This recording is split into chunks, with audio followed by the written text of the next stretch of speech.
Welcome to the Phillips 66 Big 12 Baseball Championship. It's been a great 4 days at Globe Life Field in Arlington, Texas. And now it's time to crown a champion in the Big 12. Conference newcomer and 4 seed, the Arizona Wildcats, and the 3 seed Horned Frogs of TCU going head to head. Here's how they got here. Arizona took out BYU 4-1. And then crushed the regular season champions West Virginia 12-1 last night. While TCU had a similar run, 7-1 over Houston, and took out a very good Kansas team 11-1 in 8 innings last night. And this is what they're playing for, the Big 12 Tournament Trophy. Arizona trying to win a title first year in this league, and TCU going for number 5 and the second in 3 years. Hi again, everybody. Clay Matvick alongside my partner, Mike Rooney, and it's going to be a lot of fun here tonight. These two teams obviously playing for a conference title, but so much more is on the line. Yeah, you're right, Clay. This part of the year, it's about winning titles and earning the right to host in the NCAA tournament. Both of these teams have all of those things on the table. Let's talk about Mason White. This cat for Arizona is playing like he invented the game. It's really funny. Redefining the term best player on the field. Mason White is, we're going to call him 5'10", middle of the field defender, but the power he's generating, home runs to all field, he absolutely loves playing in this yard. And this is going to be the 6th game that he and the Wildcats are playing at Globe Life Field. And look at what he has done in the first 5. An OPS over 2,000 with 5 homers and 9 runs batted in. They played a few games during the regular season, and so far he's been terrific here in the Big 12 Championship. TCU, a young team, very exciting team, and the freshmen lead the way. They have the freshman of the year in Sawyer Stroh-Snyder. Yeah, as college baseball's gotten older, it's been harder and harder for freshmen to thrive, except for these two cats. Stroh-Snyder, the freshman of the year in the league, as you said, just a physical, fast star player. And then Noah Franco, he's a two-way player, tremendous power, first team all-league as a rookie.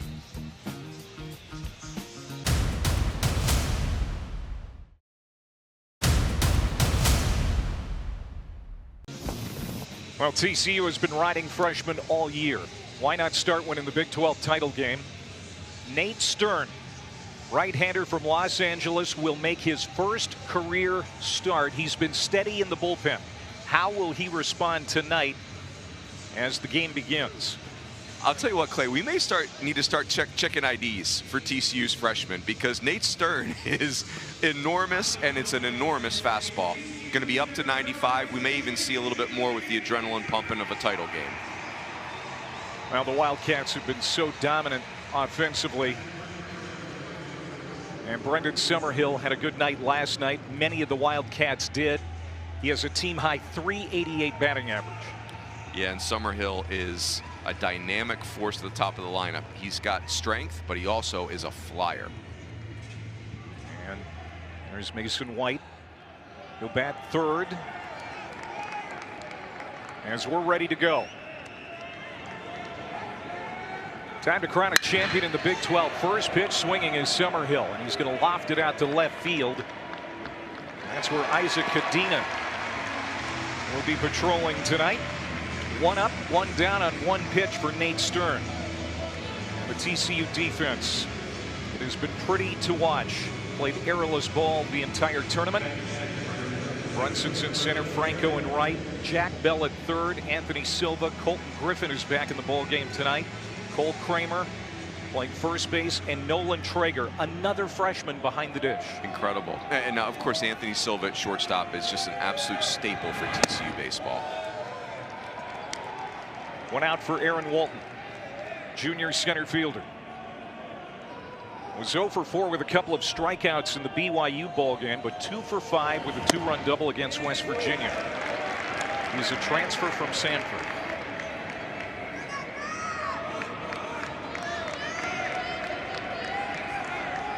.313, 10 homers, 40 runs batted in for Walton. And that's going to be fouled. Nate Stern has a Southern California confidence, they say, He may be a rookie, but he's from Southern Cal, so he's got an air about him. Very confident young man. Yeah, and you know, the Southern California players, they've played a ton of baseball. They tend not to get sped up. He's very talented. It's a lot of arm strength. Shift is on here for Walton defensively. Walton, a good season overall, Big 12 honorable mention. And the pitch, that's outside. So after getting Summerhill out on one pitch, Walton works the count full against Nate Stern. Yeah, how about Walton? 10 home runs, 20 hit by pitch, 18 stolen bases, filling up the stat sheet. Ground ball. Skips off of Jack Bell. He gobbles it up, but a wide throw. Well, Bell knocked it down, and he's got a very strong arm, but Walton runs well down the line. Yeah, this is well struck, and to your point, Clay, Walton is a flyer. He just, for Bell, no chance to create a good hop. You just have to take the hop that shows up. Walton too fast.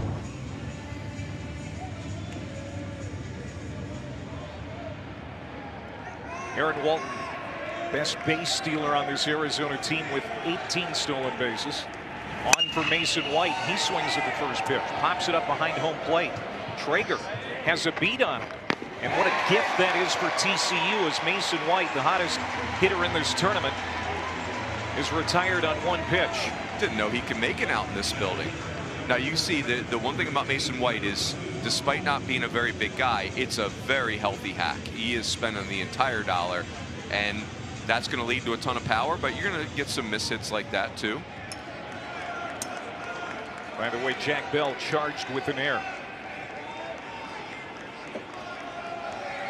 Walton at first for Adonis Guzman.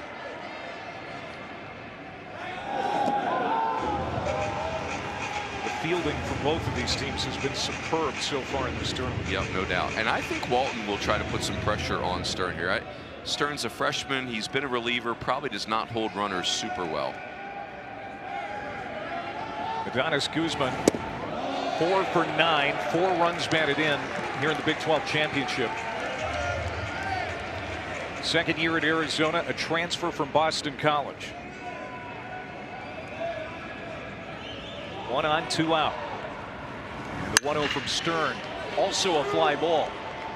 Hit a mile high on the infield. Cole Kramer waits for it to come down, and it does. All in all, a pretty good inning for Nate Stern, the freshman. Now we're going to see the TCU bats come to the plate for the first time.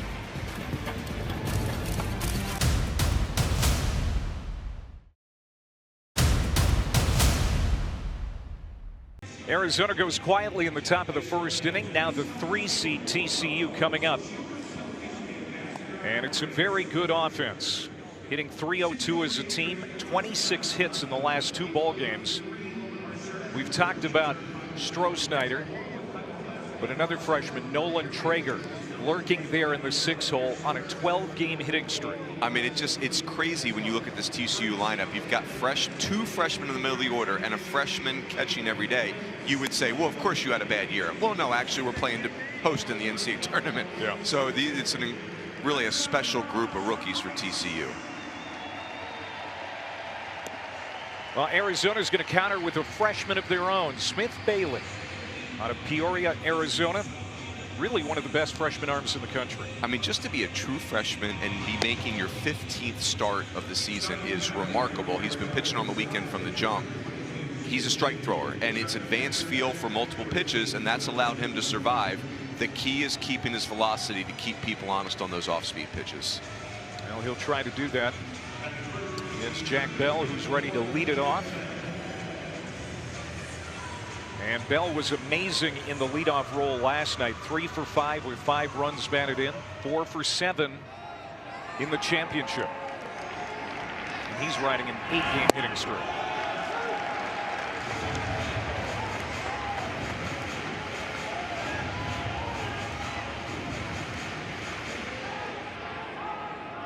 Smith Bailey made the Big 12 all-freshman team. His pitch in there for strike 2. So Bailey looks confident to start. As you mentioned, he's been on the weekend. He was their Sunday starter. as they shift to the right of second base. The fastball's got a little jump to it right now. Giddy up.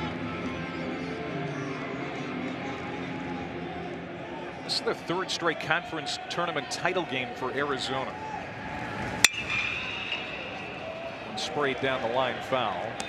The last two in the Pac-12, of course. Last year beat USC 4-3 in the finals last year. Chip Hale trying to win a conference title here. First year in the Big 12. He's done a nice job in his 4 seasons at Arizona. 100%. Swung on and missed. Smith Bailey gets Jack Bell to go down for the first out. I mean, true freshman Smith Bailey not looking anxious at all. That's a little bit of a cement mixer slider, but you'll take the punch out.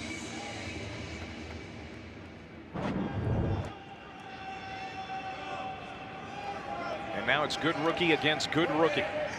Smith Bailey versus Sawyer Stroh-Snyder. Big 12 freshman of the year, first team all conference, 3 for 10 here in the Big 12 championship. He's the DH again tonight. That's a little off. So it's 2-0.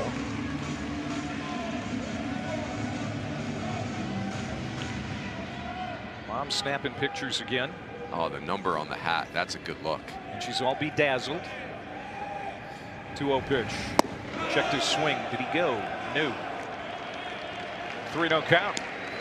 Now what do you do here with Stroh-Snyder?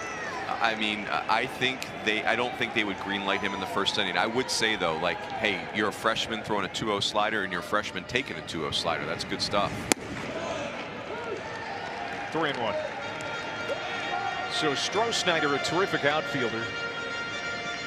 At his Big 12 ranks, 10 triples now. He had a triple on Thursday night. His 10 triples lead the country. And he draws a walk here with 1 out in the first. Was Bailey being a little bit too careful? I don't think too careful as much as just trying to settle in. And I don't think, you know, Bill Mozilla will talk about their third base coach at TCU, who's their offensive coordinator, runs their offense. I think he will have Stroh-Snyder running at some point in this count. Try to keep things speeding up on Smith Bailey. Stroh-Snyder has 10 stolen bags on the year. And now Cole Kramer, his first plate appearance. Talked about how young TCU is, Runes. He's the only senior in this lineup. Unk, they call him. What a great nickname. 327, 3 bombs, 43 runs batted in. Started at second base last night because Colton Griffin was serving that suspension. Back at first base for this ballgame. And the reason he's needed at first base in the first place is because Carson Bowen, their veteran, is dealing with a cracked rib. Yeah, and that's, you know, again, Unk's short for uncle, right? Because there's 3 freshmen in your lineup and some other sophomores. Kramer's experience is massive. Down the line.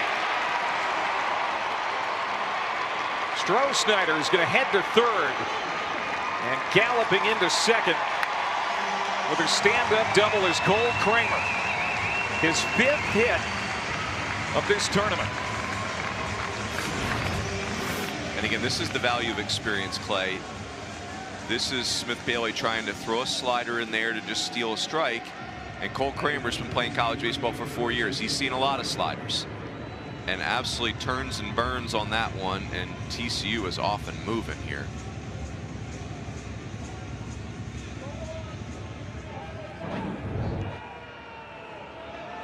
Two in scoring position for a very dangerous freshman hitter in Noah Franco. Native of Downey, California. 6'3", 205 pounds. Hitting .332 with 11 homers and 48 RBIs. And now we're going to get a stoppage here, as Kevin Vance will make a slow walk to try and reset Smith Bailey. Yeah, and this is a smart visit because it's a little sped up for Smith Bailey right now. You know, Kevin Vance came to Arizona from the East Coast. He had coached at Rhode Island and then Boston College. He's actually a California guy who had played his collegiate baseball at UConn.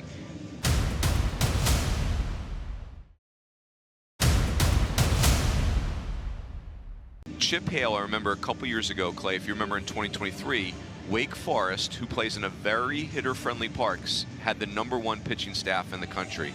And Arizona plays in an extreme offensive environment. And Chip Hale watched what Wake Forest did and said, we want to be the Wake Forest of the West. And you hear that and you're like, whoa, okay, that's a pretty audacious goal. Well, that's where you bring in Kevin Vance and his pitching data guy, John DeRoyan. And boy, have they turned the tide. This has been an excellent pitching program. Starting pitching for Arizona has been so good the last couple of days as Franco fouls it off. Owen Kramkowski, Raul Garrazar, 12 shutout innings for the 2 starters for Arizona in the first 2 games of this Big 12 championship. They have serious depth on that pitching staff. It's been very impressive to see them put that together. Ball and a strike to Franco. He puts it in play right side. That's going to score a run. As Caulfield throws over to Splain for the second out. Stroh-Snyder comes in. Kramer to third. And just like that, TCU has the first run of the Big 12 championship. Yep, a really productive start for TCU. I will say for Arizona, if you're Smith Bailey, if you escape this inning down 1-0, you will take that all day long. This is Chase Brunson now. Sophomore out of San Clemente, California. He has been a fixture in the 5-hole since March the 1st. 329, a dozen homers, 46 RBIs. Foul tip. 2 strikes on Brunson. Brunson is very talented, super important to this lineup. It's funny that he has gotten overshadowed by these freshmen. The 0-2 is outside. Good take. TCU won 19 Big 12 games during the regular year and took 7 of the 10 Big 12 weekends. Heavy hitter. Ground ball. Should end the inning. Maddox Michalakis across the diamond. And Brunson is retired. TCU is done in the first, but it was a productive inning against Smith Bailey. It's 1-0 after 1 TCU.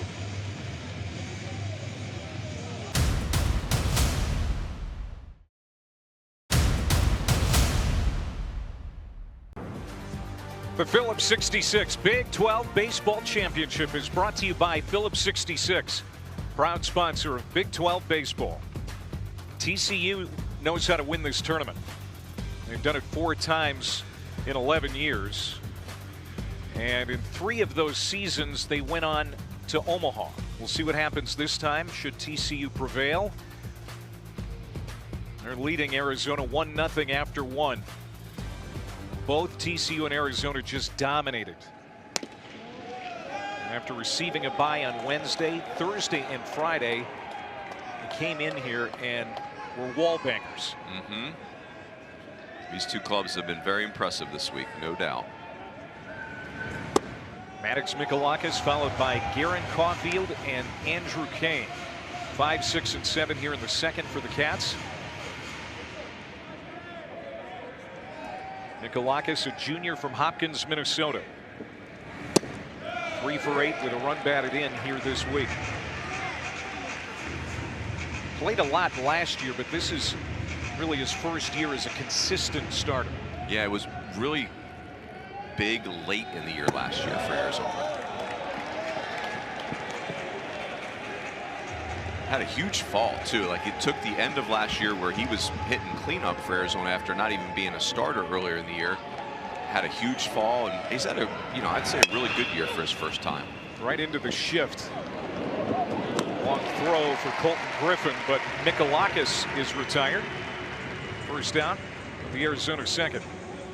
Well, tomorrow's Sunday night baseball matchup has the Dodgers and the Mets at 7 Eastern on ESPN. Coverage begins at 6 Eastern with baseball tonight Sunday night countdown. There's Chip Hale, who played in the big leagues. One of the all-time greats at his alma mater, Arizona. And every season since taking this job, he has had the Wildcats in the NCAA tournament. Yeah, it's been seamless. Assembled a great coaching staff, and Jay Johnson, who's now at LSU, had been the coach before him, picked up right where Coach Johnson left off and keep cruising. There's Garen Caulfield to center. Hit hard, but Chase Brunson is out there, makes the catch. For their second out, Nate Stern only needed 10 pitches in the first inning. He was cruising right here so far with 2 outs in the second. There's Kirk Saarloos, bench boss of the Frogs. Turned 46 yesterday. Former big leaguer himself. Great right-hander in his day. Oh man, he was unbelievable at Cal State Fullerton back in the day. Sinker slider guy. Nightmare to play against. Andrew Kane from Oro Valley, Arizona. And Chip Hale loves this guy.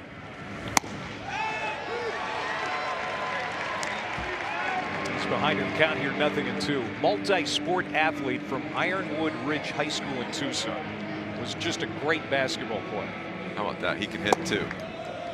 I'll tell you, Clay, he's playing left field. He's not a left fielder. He's a corner infielder, but the bat plays.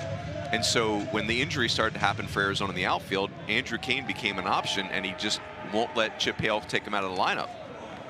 Pitches inside, so now it's 2-2. That might have got a piece of Chris Koski, the home plate umpire.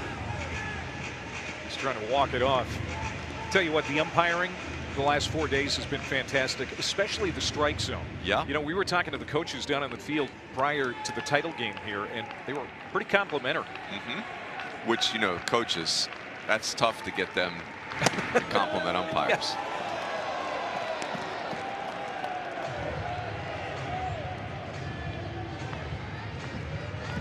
Andrew Kane, 1 for 6 with a double in the tournament, and that one is fouled off. We were talking about how Arizona received really good pitching so far in this tournament. TCU, the same story. Tommy Lepore shut out Houston for 6 1/3. Louis Rodriguez was great yesterday out of the pen, and Nate Stern, even though he's a freshman, looks like he's done this before. A 1-2-3 second.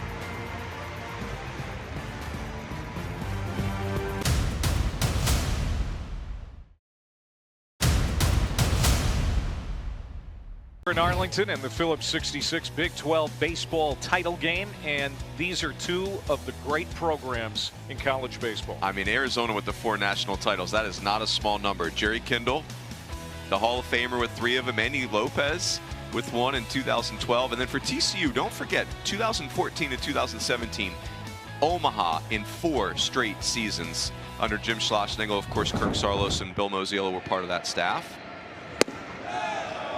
Blue Bloods. Well, the league has a different look this season. Big 12 lost Texas and Oklahoma, but gained historic powers. Arizona, Arizona State, plus got Utah to come on board. And it's been a new field this year. This tournament has had a new look. 12-team single elimination. It's been a fun campaign. Yeah, and the additions over the last 2 years have been really awesome. Nolan Traeger leading it off. TCU, he'll be followed by Anthony Silva and Isaac Cadena. Traeger, terrific freshman catcher, and not just defensively, but look at those numbers. Foul there. Yeah, it's again, I think TCU, Clay, if I'm really being honest, it's hard to take them, get all the way serious with them because of all the freshmen, but then you watch them play, you're like, man, those are really good players. I don't care what age they are. Well, at this time of the year, they're really like sophomores anyway. You say that, Clay, and then one of them shows up and forgot their jersey, and then, you know, like, let's not give them too much credit. That's the coach. Let's be coming careful. out in you. Finals are over. I'm willing to give you that. 1-2 to Traeger, who leads off the TCU second. In on the hands, he rips it foul. But to your point, Clay, in all seriousness, their games are advanced. You know, for Nate Stern to be able to rip through a couple innings that easily, not look anxious at all. These freshman position players very composed. It's impressive. Good pitch. Ooh, just missed. 2 balls and 2 strikes to Traeger. As Smith Bailey is trying to still kind of settle in after giving up a run in the first. Yeah, TCU made it hard on him in the first. 2-2. Bounding ball to Tommy Splain. And he has been elite at first base the last couple of days. Yeah, Tommy Splain, 4-year player. You know, 6'5" guy who's a senior. You think he wouldn't even still be here. He'd be drafted, but they are fortunate that that's the way it played out. He just gives you somebody at first base. You don't have to think about it at all. You know you're going to get great defense. Here's the veteran shortstop, Anthony Silva, junior from San Antonio. 2 for 9 with an RBI the last couple of days. And he's riding an 11-game hitting streak. It's so key, too, to have your best players really peaking at this time of year, and so many on both of these rosters are.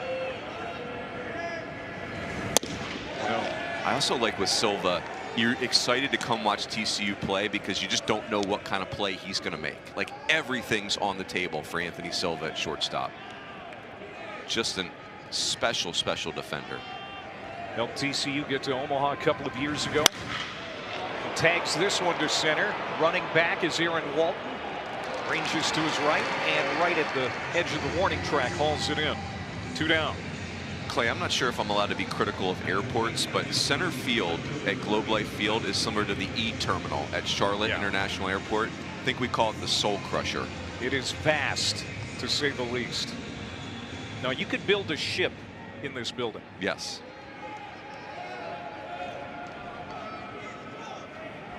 So 3 in a row retired by Smith Bailey. Who allowed 3 base runners in a row in the first and a run. But now he is starting to groove a little bit as Isaac Cadena comes up. 3 for 8 with a run batted in. You were talking about Bill Mosiello for a bit. Of course, Bill was at Ohio State last year. Cadena was there too. Now they're both in Fort Worth.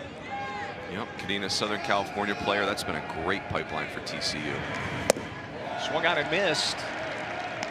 Off speed pitch, 1-2. Boy, isn't this impressive for Smith Bailey? This is an important out, but after really being on your heels the entire first inning, comes back in the second and 100% in command. Called strike 3. Second strikeout for Bailey. We're through 2. 1-0 TCU.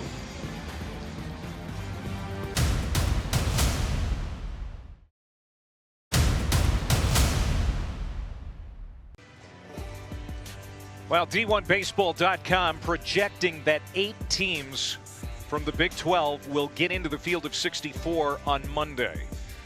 No one is projected to host right now, but there is still time for that to change. It is a little odd, right? Where you're saying the number 3 team in the country is going to get 8 teams in, but none of them are hosts, not even the regular season or postseason champion. All that said, I think 8 bids would be an awesome haul for the league and really reflects what was a very deep league this year. TCU, as of a couple of days ago, was considered a host site, but they've fallen out in those current projections. TCU leads this game 1-0 as we move to the third. Tommy Splain, Easton Breifogel, and Brendan Summerhill. 8-9 and 1 for the Wildcats. Tommy Splain 2 for 9 in the tournament. He's a senior. We were talking about his defense a little bit ago. Part of 3 double plays turned by Arizona last night. And this is lofted foul down the right field side. I don't want to be negative, Clay, but there's nothing worse than playing the infield and your first baseman is a short king, right? Like, I'm a short person, I get it, but I don't play first. Like, give me Tommy Splain 6'5" at first base all day long. Big target. And he can hit too, to the gap. And that's going to get down. Splain rounding first and thought about second. He'll slam on the brakes and hop back to the bag. Leadoff single for Splain here in the third inning for Arizona. Yeah, Splain just lurking in that 8 hole for Arizona gives them great depth. This really felt like a double off the bat. Splain obviously is a catcher first baseman. He's not a great runner. He's not a poor runner though. Look at Brunson though. Cuts this off, makes a great throw. That's quality outfield play right there.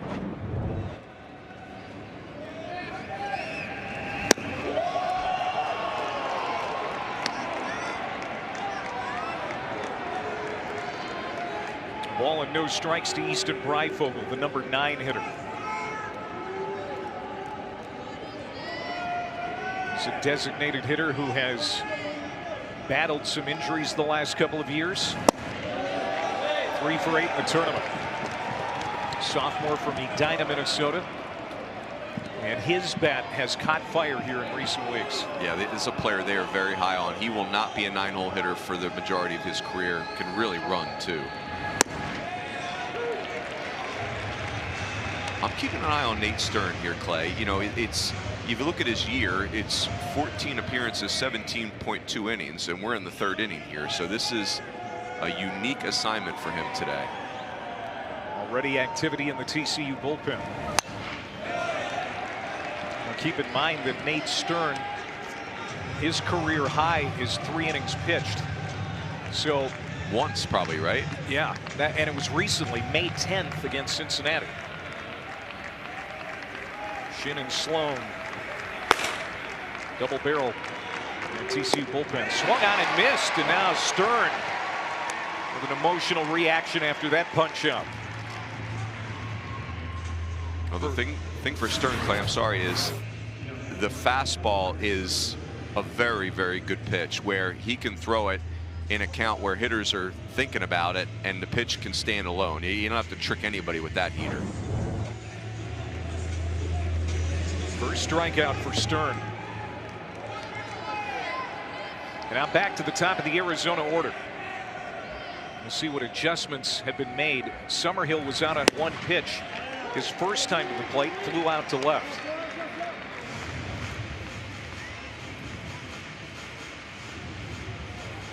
Arizona also won 7 of 10 Big 12 weekends, including taking 2 of 3 from TCU and Tucson 3 weeks ago. And now they meet again here in the Big 12 title game.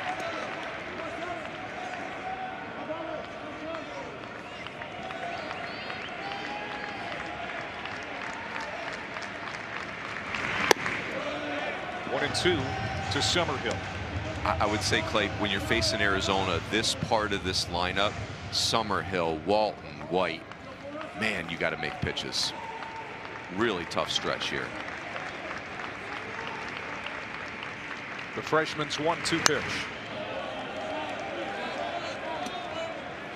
And I'm sorry, Clay, you know, the thing about these 3 guys is it's not just one trick. Like, they can do everything. Summerhill had a huge drag bunt for a hit earlier in the tournament. They all have power. They all fly. It's a really tough stretch. Hit well, right field. It's hanging up for Franco. He did not make the catch. Splain gets to second. Summerhill with a base hit as the freshman Noah Franco looked like he was going to get to it. There are 2 on with 1 out. It looked like Franco saw it well off the bat and just didn't trust himself. He quit coming forward. I think what you'd prefer to do is slide there with your feet first. He kind of just tumbled over. You know, on top of that, Clay, when your body has lost control, your eyes are bouncing around. That makes it a really tough catch.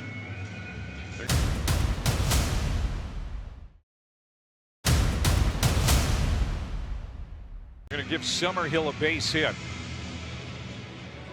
This is a smart visit right here by Kirk sure Saarloos, because this could spin a young pitcher out of control. Nate Stern has kept opponents off the board in 11. of his 14 relief appearances, Runes, but starting a ball game is an entirely different animal. Yeah, especially because, you know, your reliever, all day you're sitting around, you don't know if you're pitching or not, right? You're a starter, you're thinking about it all day long, you're warming up for a longer piece of time, just a completely different mindset. I wonder if they're going to have Stern face the right-hander Walton, and then they will bring in one of the 2 left-handers to face Mason White. Aaron Walton reached on an error.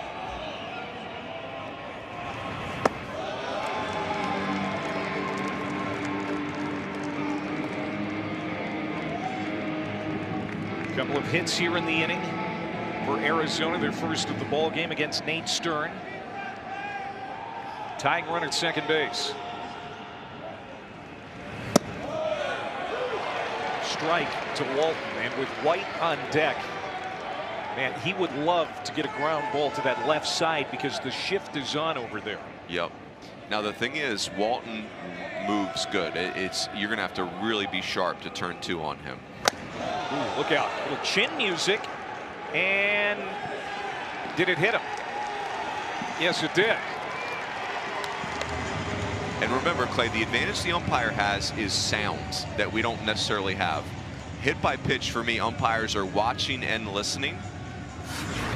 And certainly no one from TCU is squawking about it.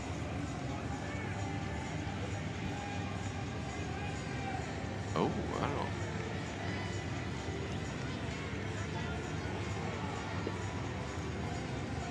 I don't know. If anything, it skimmed the helmet, but boy, this is a tough spot now for Stern as Mason White comes up with the bases loaded.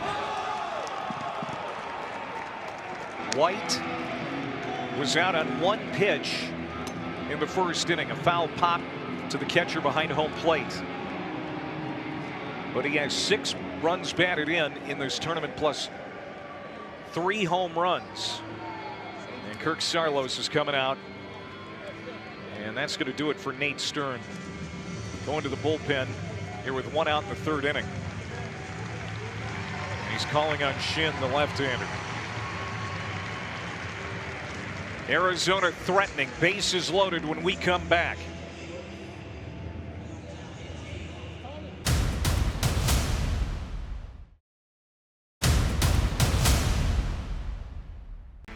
Mason White, he has been the star of the tournament. Not 1, not 2, but 3 home runs in the last 2 games. Yeah, and a bunch of no-doubters, too. You know, you've got one here. This was a fastball in an advantage count to the opposite field of a big league ballpark.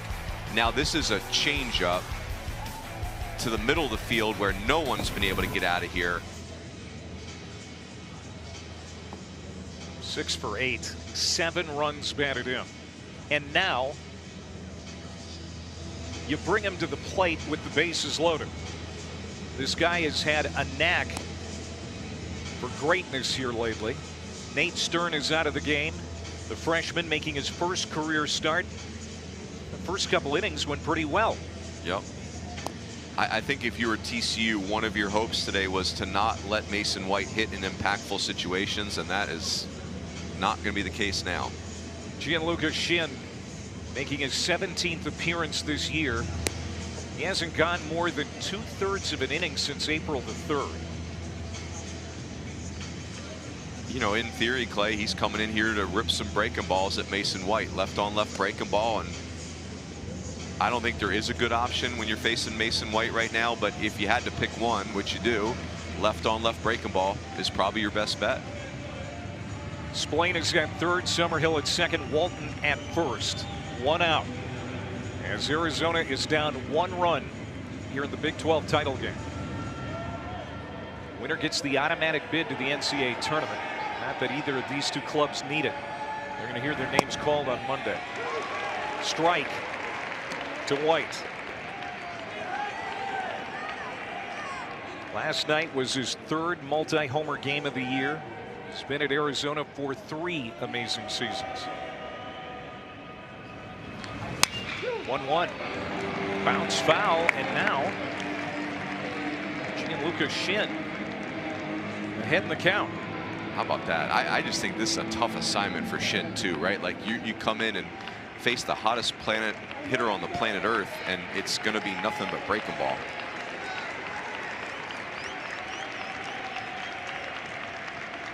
Lefty comes set. Popped up again. Left side, circling under it is Bell. He's calling for it. And Arizona getting nothing from Mason White tonight. A couple of foul pop-ups. That's a huge moment in the game. We'll be circling that in our scorebook. Gianluca Shin come right out of the cooler early in the game and face this dude. That is well done.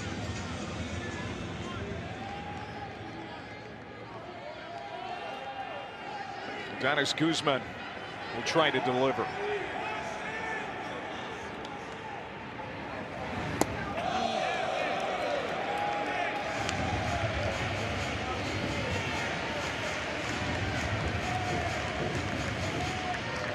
Arizona 0 for 2 tonight with 2 outs. Guzman popped out to first his only time up. Swung on, was fooled there. A ball and a strike. A little out of control there for Guzman, and he's a really important guy. He's had a huge year, breakout season for Adonis Guzman, but that is, you just bailed Shin out with that pitch right there. Should be 2-0.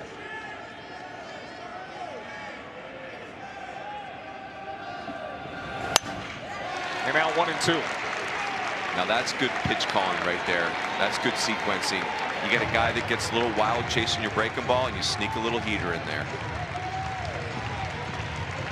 Starter Nate Stern taken out after 2 1/3.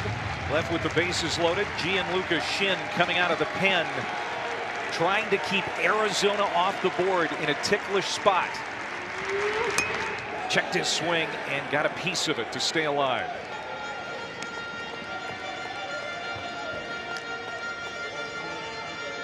Foul balls like that, Clay. Good hitters spoil pitches. Why is he yelling at you, Clay? Tommy Laporte. He's always yelling. It's the best. And when he yells at people he likes. Hopefully he'll crush another can on his head before the game is over. Another 1-2. A little upstairs. Boy, this is really impressive by Adonis Guzman. You're out of control swinging at that 1-0 breaking ball, and the rest of the at bat has been locked in. You spoil that one tough one. You stay off the high heater. Bases loaded. 2 outs. The 2-2. Struck him out. Traeger tromps on home plate for the out, and the inning is over. Gianluca Shin getting congratulated in that TCU dugout.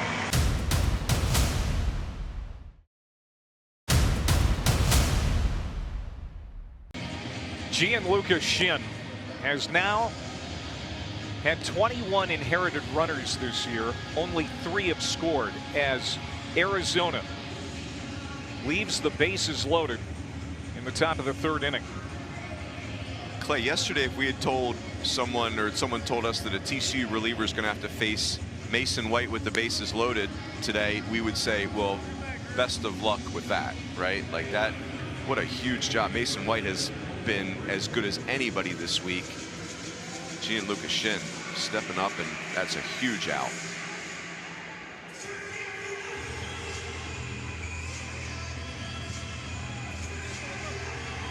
One 0 TCU. They're going to send Colton Griffin to the plate first here in the bottom of the 3rd, followed by Jack Bell and Sawyer Strohsnyder. 9-1-2. And this is our first look at Colton in a while. Versatile transfer from Stephen F. Austin, was ejected Thursday night in that win over Houston and was suspended for yesterday's game.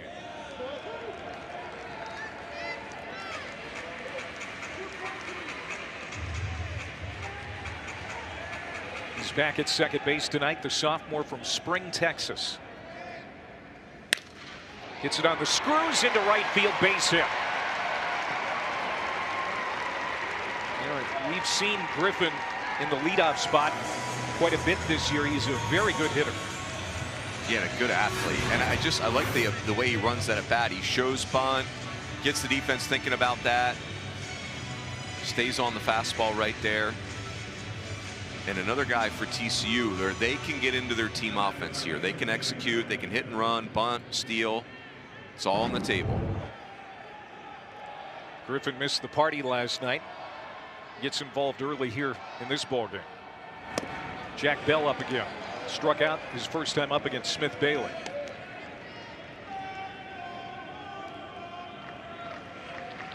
Four for 8 in the Big 12 championship.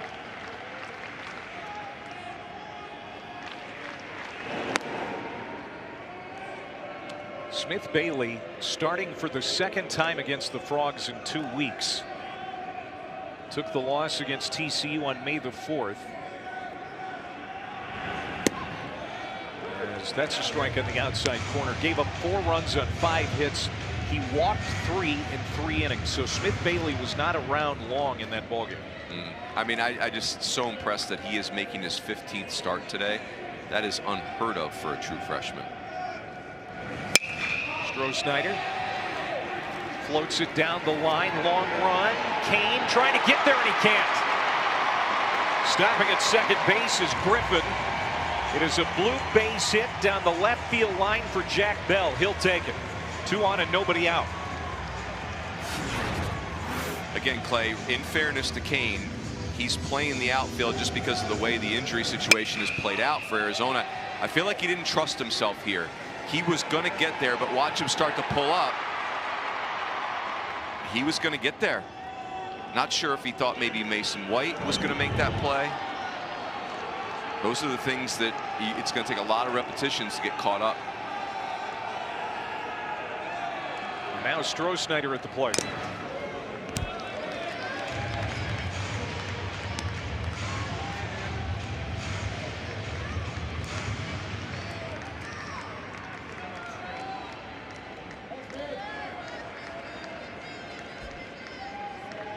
Two on, nobody out.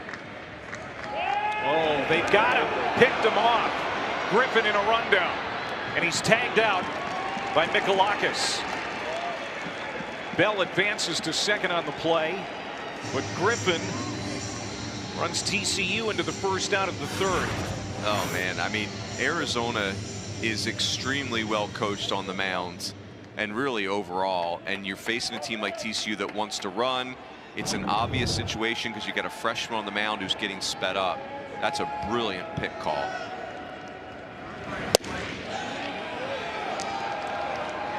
It's not been a great tournament for Colton Griffin.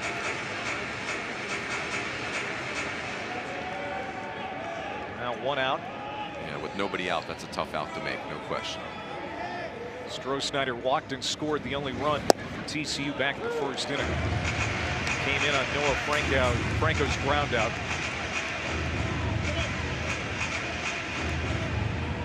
Leads the team in average.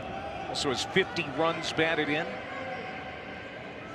He's reached in 13 straight coming in, so make it 14 in a row. He'll sit down here. Wow. Second out. And Smith Bailey gets his 3rd strikeout. You know, the scout report on Smith Bailey is that if the fastball stays crisp, it really plays up because you're so consumed with his off-speed pitch. And that's the second time we've seen that, where he dominates the early part of the count with off-speed and then puts people away with the heater late. First pitch to Cole Kramer. Misses. Kramer all Pac-12 at Washington State last year, so very familiar with Arizona.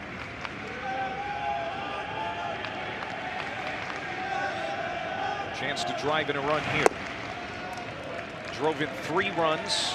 In fact, the first 3 runs for TCU Thursday night against Houston. Played in 2 more runs against the Jayhawks last night.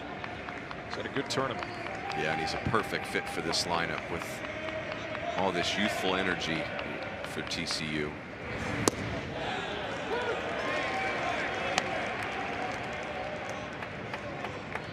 I like the way TCU does this, Clay. Not every hitter has to be a clone, right? Like in your lineup, I like when you have, hey, you're going to take this role, you're going to take that role. It all blends together nicely for these guys. Bailey's pitch wide. That's a big miss. Now it's 3-1.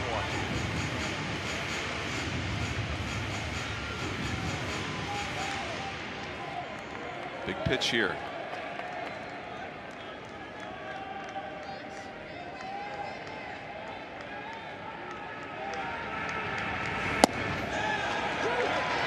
Called strike on the outside corner.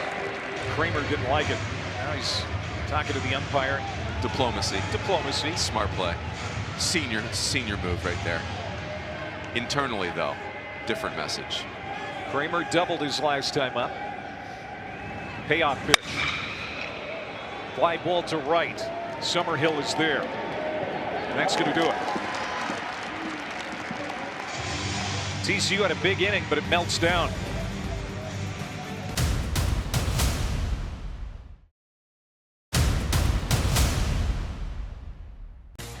Arizona had the bases loaded in the third with 1 out. And Gianluca Shin called out of the bullpen. He had to face Mason White. Got him to pop out in foul ground. But then the cleanup hitter Adonis Guzman came up, but Shin struck him out to get the Frogs off the field unscathed. Yeah, insane what Shin just pulled off right there. There's no way you're coming out of there unscathed. Not as good as Mason White's been swinging it, and Guzman the same, but what a job by Shin.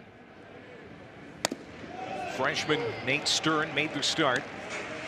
Lasted 2 1/3, and now Gianluca Shin, who hasn't been long in ball games lately. In fact, less than an inning. Going back to early April.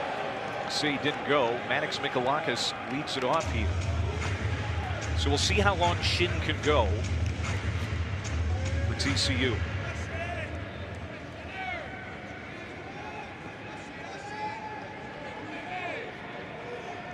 Bullpen was fantastic last night. Has been throughout the tournament so far for the Frogs. It was Mason Brassfield who got the start in the semifinals. Louis Rodriguez was awesome. Yeah, 5 innings of shutout ball. So he'd be unavailable, you would think. Swung on and missed by Mikalakis. 2-2.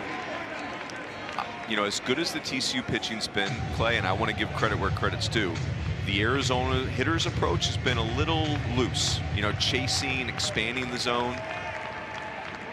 This one is hit well, but foul. Mikalakis from Hopkins, Minnesota. Trip Couch is Arizona's recruiting coordinator. He loves Midwestern guys. There are 9 on the roster, including Mikalakis. Isn't Paige Beckers from Hopkins, Minnesota? She sure is. That's correct. Yes. Great basketball player. Swung on and missed. Got it. Gianluca Shin. Back-to-back strikeouts going back to the third. 1 out here in the fourth. Yeah, I mean, Gianluca Shin, basically Kirk Sarlo says, come on in here and face Mason White, and if you live to tell about it, we'll talk about that after the at-bat. And here he is, just carving up the rest of the lineup.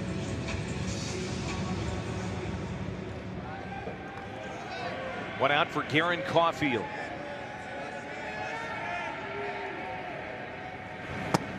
Caulfield lined out to center. 11 of the 17 pitches for Shin have been strikes. That one missed to Caulfield, but Shin has not been a shrinking violet coming out of that bullpen. And that just missed. No, that said, Caulfield's at bat right here is instructive for the rest of the Arizona lineup. Shin needs you to expand the strike zone, and Caulfield not willing to do it. A little more patience Yeah. on the plate. 2-0 to the second baseman for the Cats. And now it's 3-0. So Garen Caulfield trying to get aboard here and make Shin pitch with a base runner for the first time that he didn't inherit. There's a strike.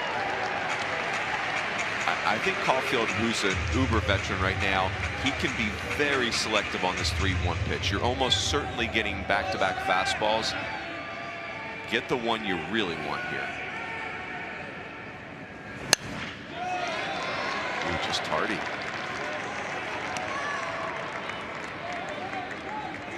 Fourth full season with the Wildcats for Caulfield.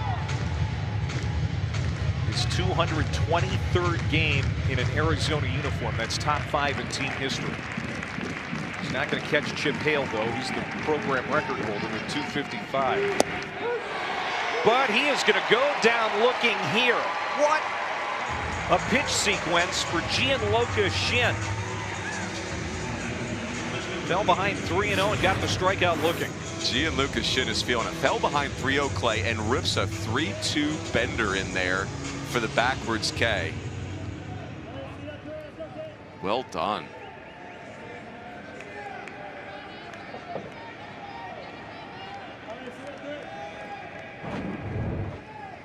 Boy, he had that at bat, it seemed like in the palm of his hand. Yeah.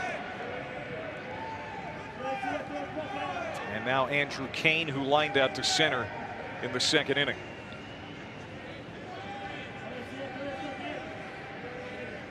Kane had a little 5-game hitting streak come to an end yesterday. And that 12-1 win against West Virginia. He's a future 3-hole hitter for Arizona. I'm convinced of that. He's just going to continue to blossom as a hitter. He's got a pretty left-handed swing. Yep. And again, that's why they're willing to live with the learning curve in left field. You just want the bat in the lineup.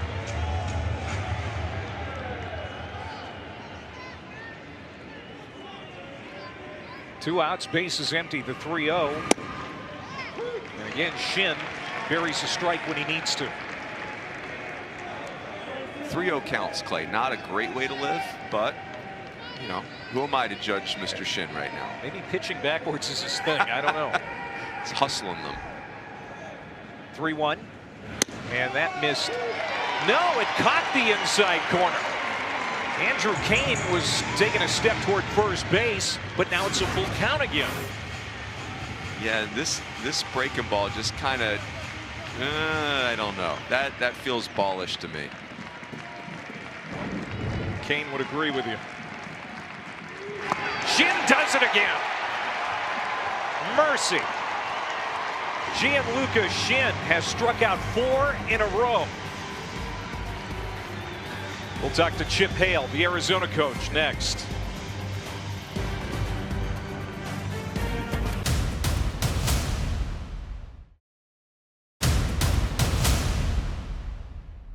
Back here at the Phillips 66 Big 12 baseball title game. TCU 1, Arizona nothing. Bottom of the 4th. Chip Hale, 4th-year head coach of the Wildcats, joins us now. Coach, Smith Bailey gave up a run in the first inning, nothing the last 2 innings. What are you seeing from your young right-hander? Well, he looks good. He looks good. Obviously, the walk hurt him. The ball snuck down the line on us, but he limited the damage, and he's maturing right in front of our eyes. You know, he's a freshman. You know, at this point now, they're not freshmen anymore, and he's pitched this way all year for us. I mean, he gets in tough spots and he gets himself out of it. So, good game, good baseball game so far. Hey Chip, Shin's a slippery left-hander. Yeah. It's probably going to be a bullpen day for TCU. What adjustments do you want to see offensively? Yeah, we obviously early on the game plan was to get the guy down and get on top of the ball, and we hit all those pop-ups in the first inning. That was disappointing. And then Shin, we saw at Washington, he did the same thing to us. We had a hard time with him. So the breaking ball is real. And you know, we got ahead of him there twice, 3-0, and then he struck us out. So you got to tip your cap. Chip, congratulations on a great first year in this league. Good luck the rest of the way tonight. Thank you, guys. Appreciate it. It's Chip Hale, 60 years old, trying to win his 2nd straight conference title in 2 different leagues, and that one has popped up off the bat of Franco, out number 1. Smith Bailey gets out number 1 as you look at his counterpart right now, Gianluca Shin. And it doesn't look like he's leaving this game anytime soon. No, I mean, just, you know, I think if you're Kirk Saarloos and Dave Long, their pitching coach, it's very similar to Luis Rodriguez last night. Your initial design for him might be an inning, but ride the hot arm. Chase Brunson at the plate now. Shin's career high was 4 strikeouts. He's got 4 in a row right now. Nuts. This time of year, you know, like, be open to someone just getting on a roll. Brunson a ground out to third. He's 0 for 1.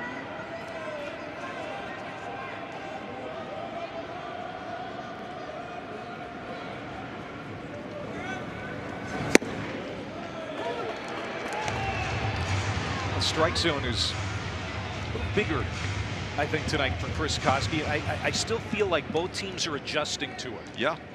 Yeah, both teams trying to settle in. There's definitely still some nervous energy being worked through. 1-2. And on the hands, a jam shot. Nobody's going to get to it. It's going to reach the seats. Going back to Arizona. Any chance, should they win this championship game tonight, that the Wildcats are a host? Well, I think yes. The answer is yes. The you know, if I could quote Dumb and Dumber, so you're saying there's a chance, right? Like, of course, you know, this would give them a championship in the #3 league nationally. And there's a lot about the Arizona resume that you love. They are 18-8 versus the projected field. You know, the 11-8 versus Q1. That's a lot of Q1 wins. 22 wins against Big 12 opponents so far. But I would say, Clay, the host line is very crowded right now.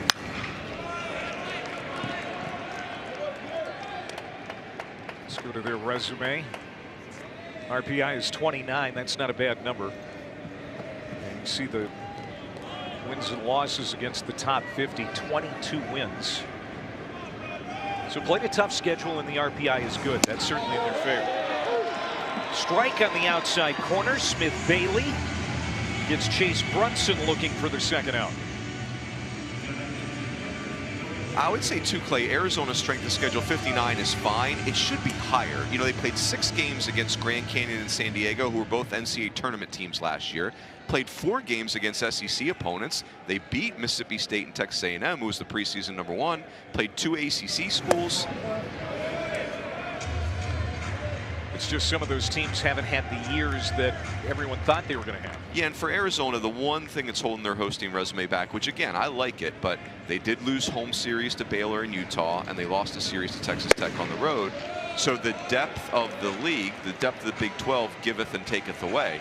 It's going to give the league a lot of bids, I think, but it definitely bit Arizona those 3 weekends. Smith Bailey has 2 outs. Goes inside to Traeger here and missed him, but barely. And now it's 3-0 to the TCU catcher, who is 0 for 1. So many rookies on this TCU roster. Traeger, one of them. Frogs put 5 players on the Big 12 all-freshman team. There's a strike. 3 are in this everyday lineup. Traeger's one of them.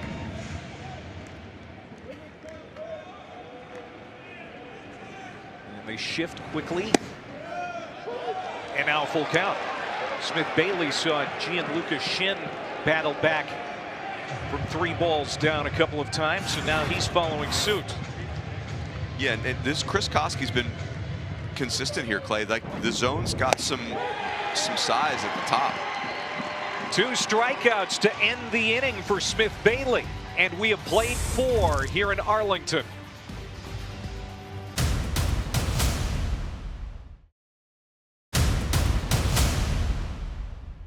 Lucas Shin has been outstanding since coming out of the bullpen. He's retired 5 in a row, the last 4 via the strikeout. Yeah, and I'll quote Chip Hale, the curveball is real. And you know, Arizona hitters, they had to deal with Shin when he was at Washington previously. They can't lose this guy. TCU left-handed reliever climbs the hill again here in the 5th. He'll face Tommy Splain, Easton Breifogel, and Brendan Summerhill. Splain had a single against Nate Stern before Stern made an exit. 3 hits in the championship now for Splain.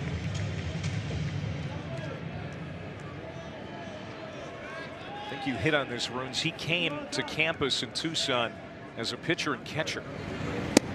But what we have seen at first base the last couple of nights, I mean, that might be his best spot. Yeah, and he also provides depth at catcher, which is great too. So it's, you know, that utility has great value, but boy, he covers up a lot of things at first. What do you think about Shin trying an 0-2 count as opposed to 3-0, Clay? Does that just keep us honest? Stepping outside of his comfort zone.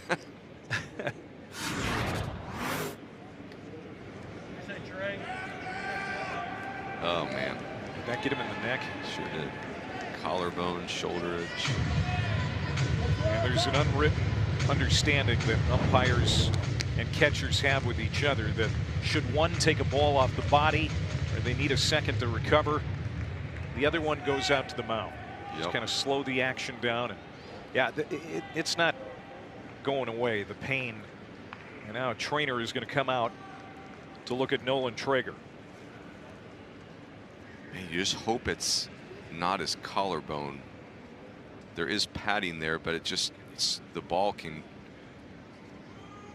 find its way through at times. He looks like he is in some serious pain. Nolan Traeger has a really bright future in this game. In fact, there are 2 Traegers on this TCU roster. His brother Jax is a pitcher for TCU, and he's getting a glass of water, a chance to recover and stay in this ball game. Yep. Oh man, it looks. The neck certainly is going to knock the wind out of you, and it seems more neck than collarbone.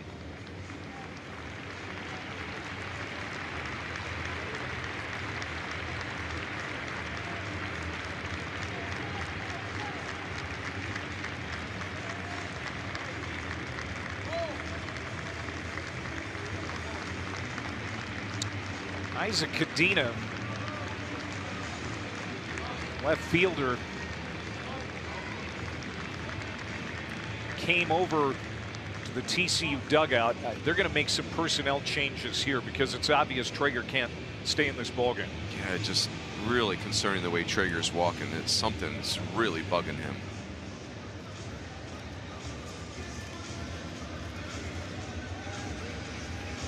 And remember, Carson Bowen, who's been playing a lot of first base this year, but also a catcher. Yeah. You know, he was a catcher on the Omaha team a couple of years ago. He's out with a cracked rib. So it's a position that doesn't have a ton of depth. Yeah, 100%. Scary. Cole Eaton, who played at the tail end of last night's ball game, making an appearance now, and he has taken over, it looks like, in left field. Let's look one more time at what happened to Nolan Traeger. Yeah, you can see, Clay, this ball is going to sneak up, and as the pads come down, the ball comes up. I'll tell you, Clay, I'm really anxious that that's his collarbone.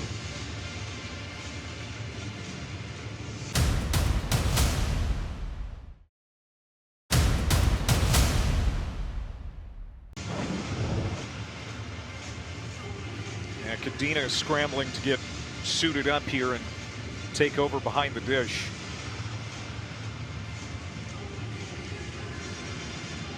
Again, Cadena, transfer from Ohio State. You know, guys that have this kind of versatility always impress me. Massive. Yeah, it's so, I mean, just the value to the ball club when you can play all these different spots.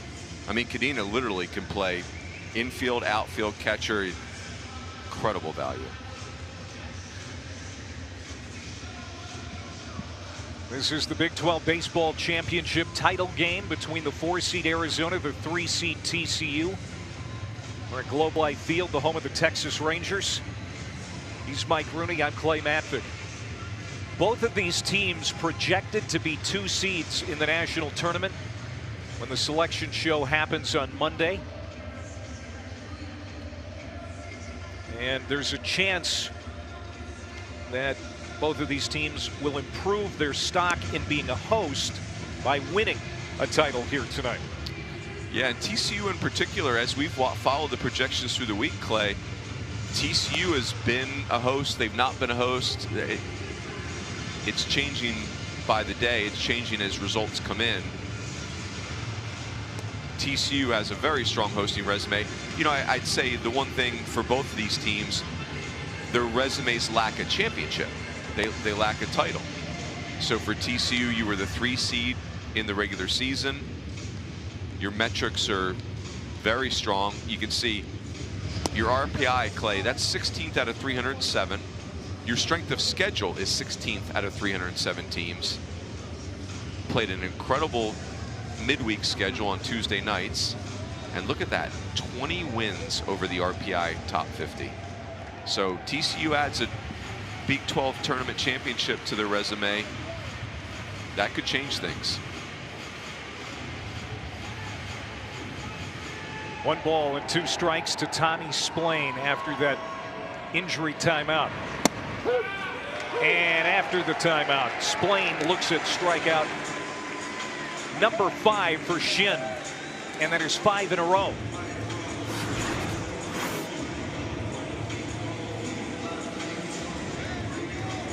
That curveball is giving the Arizona hitters fits.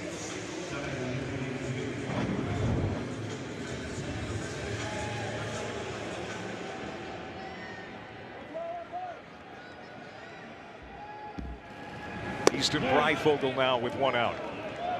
I don't think Clay Isaac Cadena can do carry on. I think he's got to check his bags. He's got a lot of equipment he's got to. He does. He's probably got a first baseman's glove. Yeah, outfield for sure. Second baseman's glove.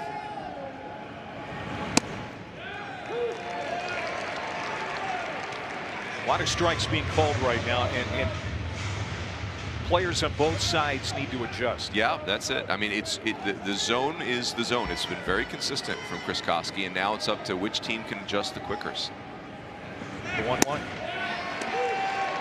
Make it 1-2. Off speed pitch in there for a strike. Gianluca Shin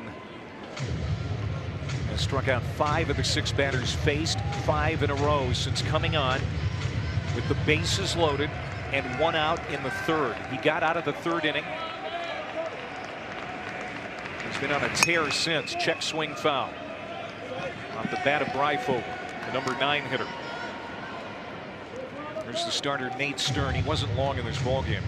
Freshman, 2 1/3 innings. The biggest thing is, you know, he didn't give up any runs either in the end of it all. He got Mason White out, which we didn't even know that was possible. Yeah. On 1 pitch. The 1-2. Swung on and missed. This is quite a show by Gianluca Shin. 6 in a row. And the Arizona hitters have no answer for this breaking ball right here. It's almost like it just backs up on you.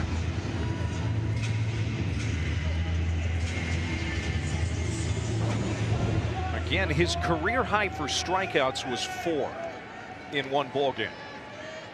He has retired the last 6 Wildcats in succession.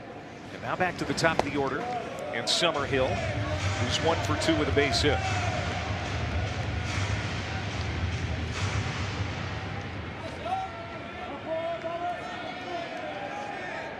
We're going to talk to Kirk Saarloos in the next half inning, the TCU head coach, who's also in effect his own pitching coach, handles the staff, and I can imagine he's going to be bragging up on this guy. He should be. There's Traeger, came out of the ball game. Hopefully he's going to be okay for the long term. That was a good sign right there. Traeger looked more angry than, you know, before. He looked a little anguished. Yeah, spooked. There he just looks mad that he's not getting to play anymore. That's good. We'll take that. Outfield and infield straight away here for Summerhill. And he's going to walk. So Gianluca Shin's run of consecutive strikeouts ends at 6. And that was a 4-pitch walk to Summerhill. I do think, Clay, being patient against Shin is the answer. However, you know, Chris Koski's got a big zone. So it's like, if that's your approach, to be patient, you could end up in some bad counts.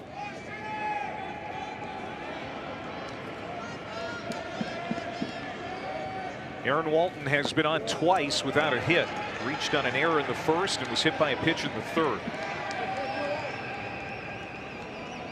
This is the first time facing Shin.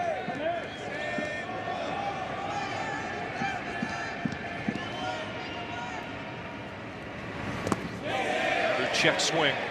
Good block by Cadena. Fresh into the game, a catcher. Moved from left field moments ago. You can see he's up for this task. That's a heck of a block, right?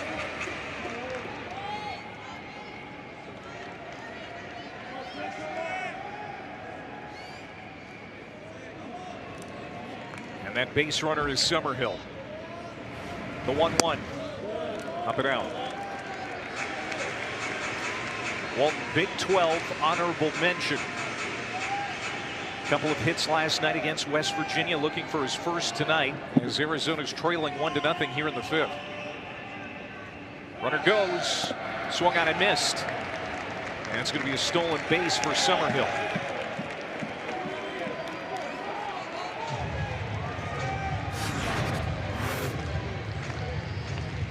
First movement, Summerhill's going. He is in the middle of everything for Arizona. Such a weapon at the top of the order. You think he could be a first rounder? Oh, heck yeah. Scouts love his game. Runner in scoring position, representing the tying run. 2-2 called, strike 3. Shin ends up striking out the side in the 5th as Arizona strands 1. We've played 4.5. We're going to talk to TCU head coach Kirk Saarloos after this timeout.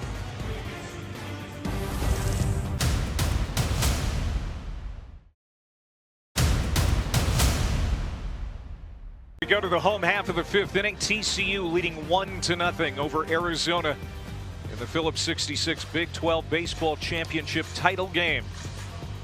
Silva, Cadena, and Griffin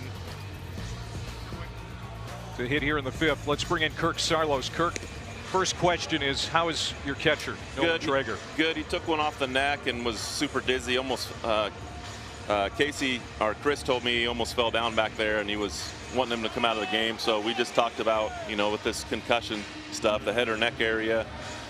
So he's able to come back in the game. He's feeling better. And the report I got, he'll be back. So that's good. Hey, Los, and it speaks to the value of an Isaac Cadena because you're already down Carson Bowen. Can you tell us about what Cadena brings to the table? He can play almost anywhere, I think. Yeah, Southern California kid that really grew up being a catcher, and the first part of the year was playing first base for us. Now he's in left field we got some guys in the outfield that are banged up and can't throw, so that's why he's out there. And for him to come back, and we don't skip a beat. He did a really good job back there. A lot of versatility. How about Gianluca Shin? Yeah. How about that? That breaking ball is something. Yeah, it really is. And, a Washington kid from Washington in terms of last year, transfer portal kid. And, I think what did he do? He punched out quite a few guys. And 6 in a row. Yeah, 6 in a row. And, we'll probably running out a little bit of little bit of gas. Just he hasn't really thrown. This is the most he's thrown in one game. So we're going to turn it over to Braden Sloan, who's been, awesome for us. He was unbelievable the first half of the year, and got a little fatigued towards the second half of the year, and he's been pretty good the last couple times. So excited to get him back out there. Kirk, congratulations on all your success in getting to this championship. Good luck the rest of the postseason. Thanks. Go Frogs. Kirk Saarloos. Yeah, 7 strikeouts for Shin. His night is over. Sloan is going to be coming in next. So, what an unexpected surprise to get that from Gianluca Shin. Yeah, how about that, right? Kirk Saarloos. Great time of year for guys to get hot, and really good news on Nolan Traeger. By the way, I was scared to death that was a broken collarbone or something like that, and but again, speaks to the value of Isaac Cadena. Goodness. 0-2 to Silva, the leadoff hitter for the Frogs in the 5th inning. Followed by Cadena and Griffin. Meanwhile, Smith Bailey, even though he gave up a run in the 1st inning, this is a freshman who has, battled and persevered. He's kept TCU off the board the last 3 innings. Been awesome. Again, blown away. 15th start of his true freshman season. This is hit hard to third, backhanded by Mikalakis. His throw beats Silva easily. Nice pick at third on the backhand by Maddox Mikalakis. Yeah, look at this backhand. Not an easy play at all. Just really stays under control. I like a third baseman that just gets rid of the baseball.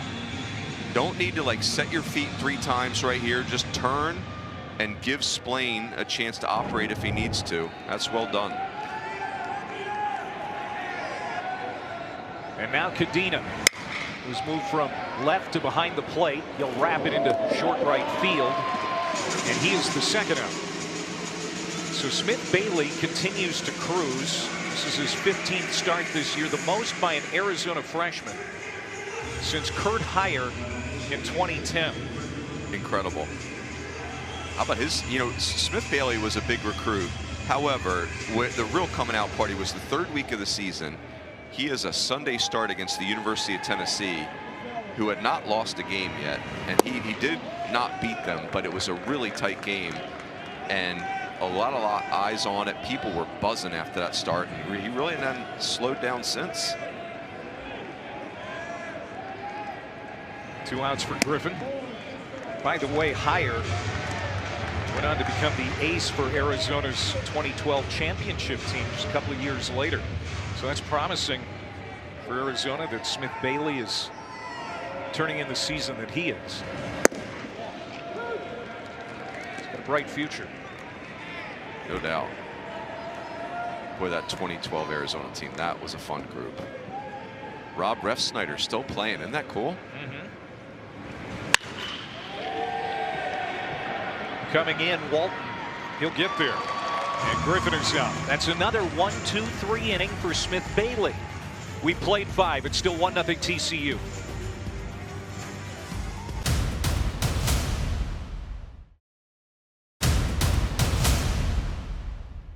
This is great to see. Nolan Traeger is re-entering the game. Yeah, this is a newer rule in college baseball, Clay, where any injury to the head or neck, it's really designed around concussions. And this is a perfect example of it, where Traeger was a little dizzy and had lost his breath. And so he gets a chance to gather himself and come back in the game. Same, you know, again, it's a rule that was born out of concussion protocol. So he's back in the game. Mr. Cadena goes back to left field. And there he is. It's like backyard baseball, Clay. And there's a new pitcher as Gianluca Shin comes in. And all he does in 2 2/3 innings is throw a career-high 7 strikeouts. He was almost perfect. Yeah. Gave up the 1 free pass. And now Braden Sloan comes in. Yeah, and Braden Sloan will be on the short list of potential MVPs for this TCU series, or team, I should say, this season. He's a veteran. You see 49 1/3 innings, Clay. He has not started 1 single game. It has been all in relief. He's been a guy to come in the game and finish it. Look at those strikeouts. The out pitch, it's a wicked changeup. 49 1/3 innings, most among pitchers in the TCU bullpen. And he has to face Mason White here to start the 6th. They'll be followed by Guzman and Michalakis. White, you know, compared to the last couple of nights, has been rather pedestrian. 0 for 2.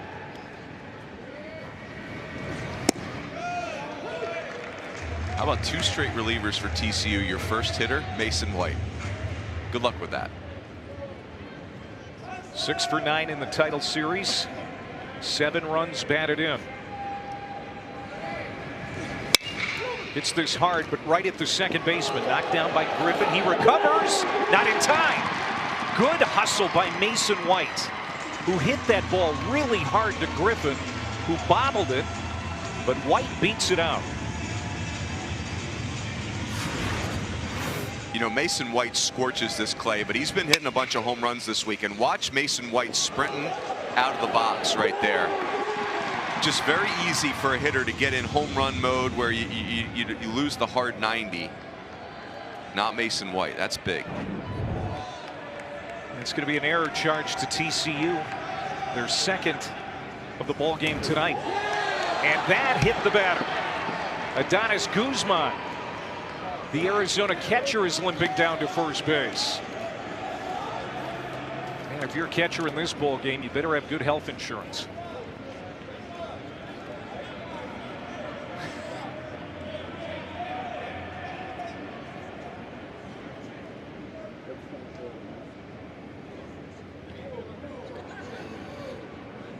That was Sloan's changeup, but the difference is he throws that changeup hard. It's 87 miles an hour.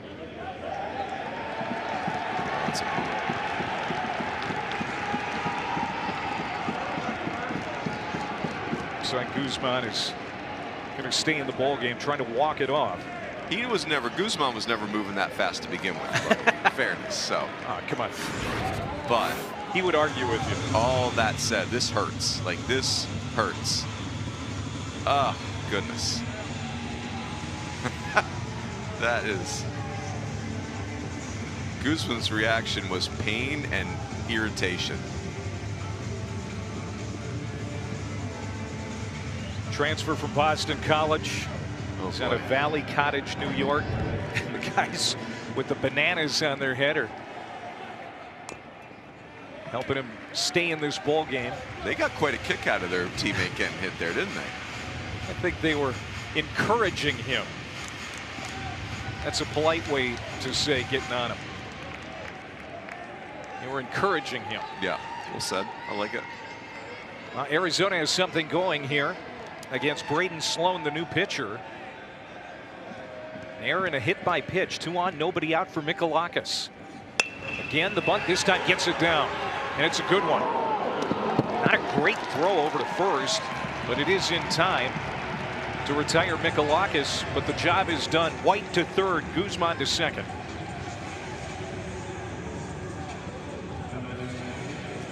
It's kind of a soft throw over there. Yeah, like he threw a, I don't even want to say a changeup, almost like an ephus to first base. Kramer hanging on.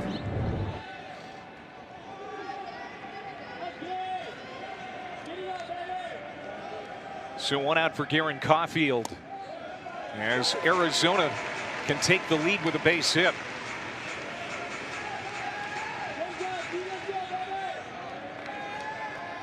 That's the thing, TCU, it's felt like they've had the momentum for a while now, but that can change in a hurry. That's off the plate. 1 ball and 1 strike to Caulfield. Sloan's breaking ball not as much of a strike as Shin's yet. Lefty sets the 1-1. Fly ball.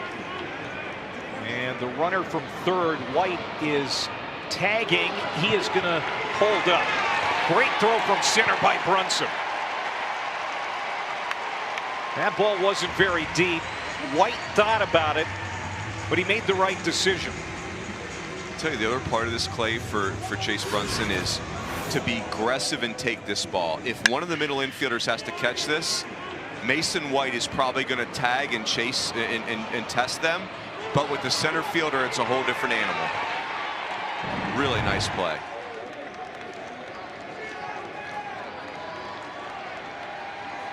Arizona now 0 for 5 tonight with 2 outs. As Andrew Kane will try to change that streak. He's 0 for 2 himself. This be a real Houdini act by Sloan because he's laboring right now. Well, we've seen a Houdini act already by the TCU bullpen tonight back in the 3rd inning. Gianluca Shin came in. Bases loaded and 1 out. There's the changeup. First good one he's thrown. Look at that. Before tonight, it was going great guns with 2 outs. Yeah, you're hitting 382 with 2 outs. That'll play.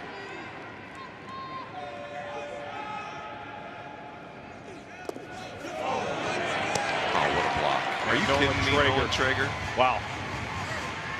What a stud. 10 minutes ago, he was short of breath.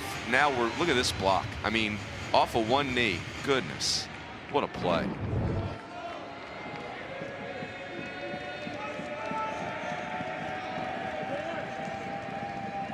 The 2-1 pitch.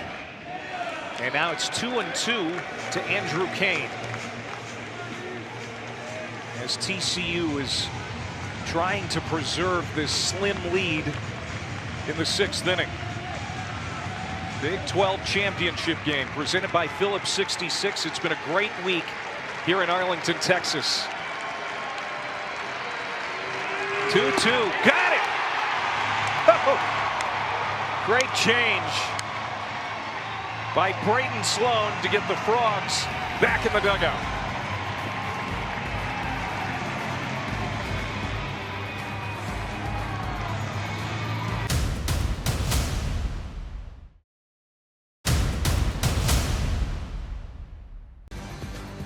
You're watching the Phillips 66 Big 12 Baseball Championship from Globe Life Field, Arlington, Texas. He's Mike Rooney.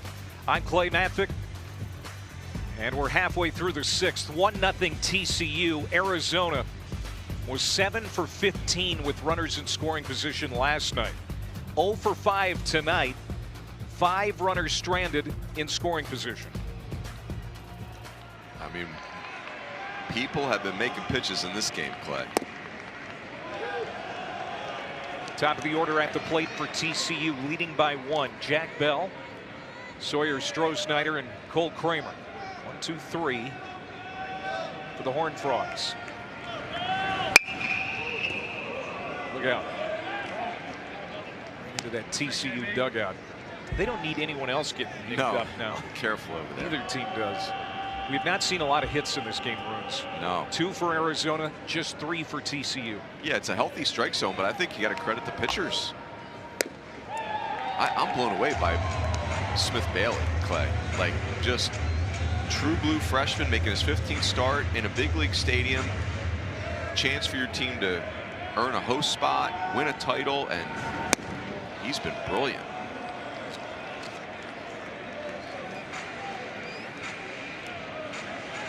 I mean, he looks as stressed out as someone just throwing a bullpen session. Like, not worried at all.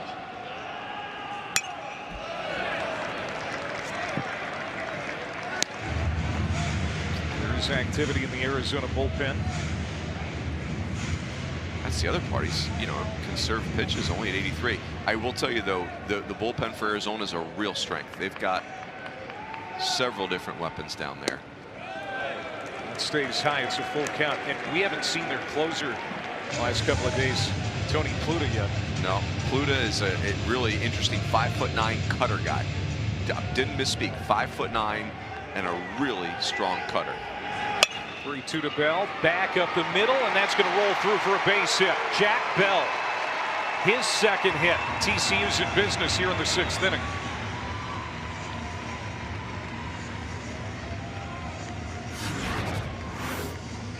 Well, when somebody's dealing, middle of the field is your friend. Getting jammed, underrated. Curveball gets in on him a little bit, but good to go. Leadoff hitter aboard. I would expect TCU is going to do some execution here. Maybe you're running, maybe you're bunting. Here's Sawyer Stroh-Snyder, the freshman of the year in the Big 12. Walking a run scored in the first, struck out swinging in the third against Smith Bailey.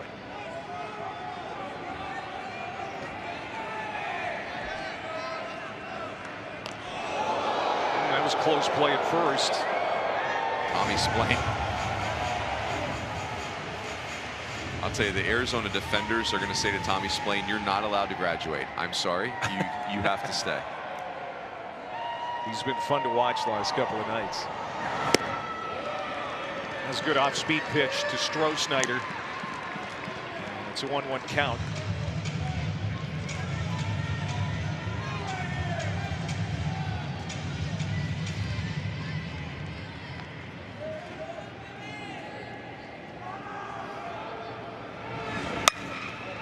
Opposite field.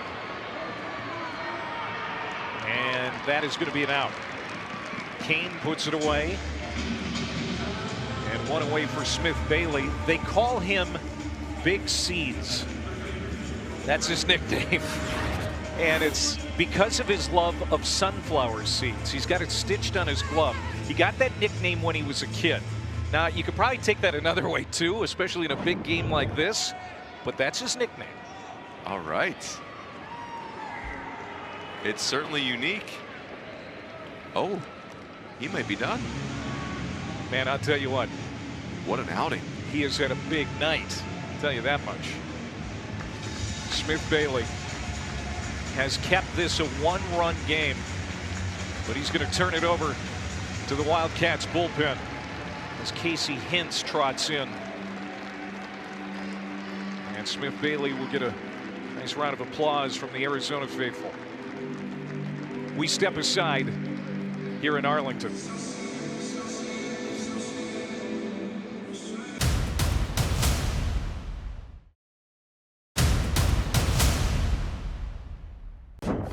And you think about it, it's like our Christmas morning for college baseball, right? It's so exciting. There is no party like a watch party, and there is no road like the road to Omaha. One of those potential bubble teams that'll bring you out of your chair.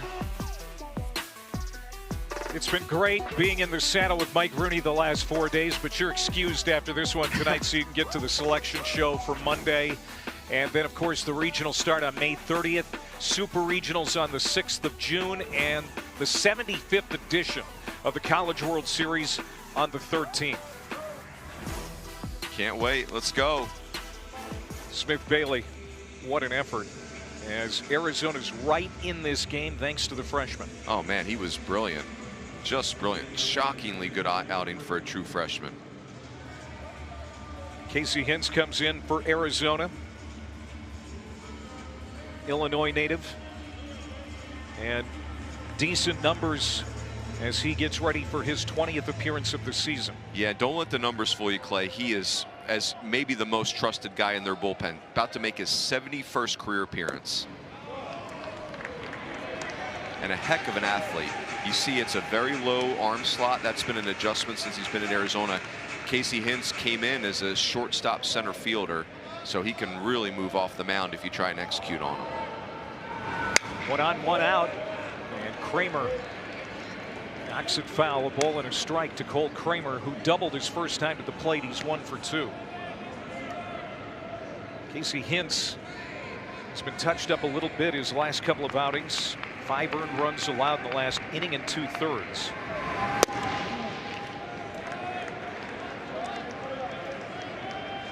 To be sharp now because TCU already has the lead, and it's getting late. TCU's the home team. Yeah, and also for Arizona to go where you want to go, you need the best version of Casey Hintz. They need to get him rolling forward again. Back up the middle. It may have deflected off of Hintz, and it's going to be a double play. How about that? Casey Hintz comes out of the pen and gets a double play to end the 6th. The best version of Arizona is Casey Hintz rolling up ground balls, and this infield taking care of business. Mason White rolls it up.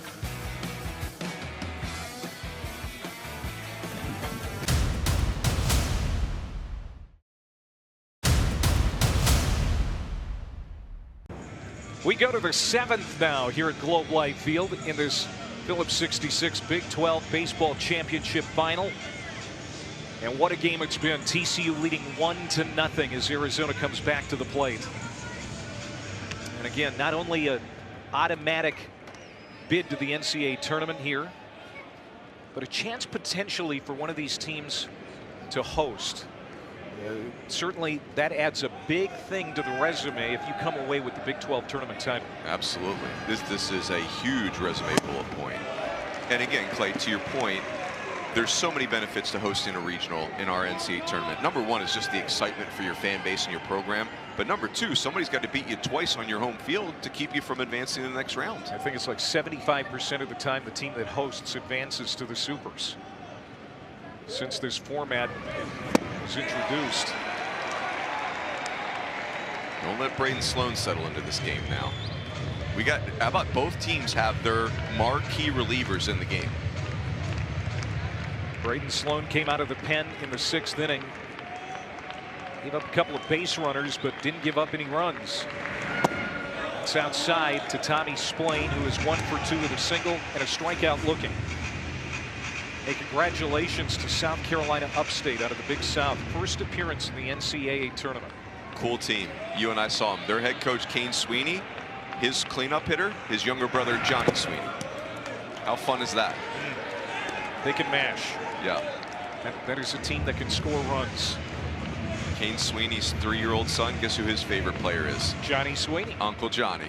So cool.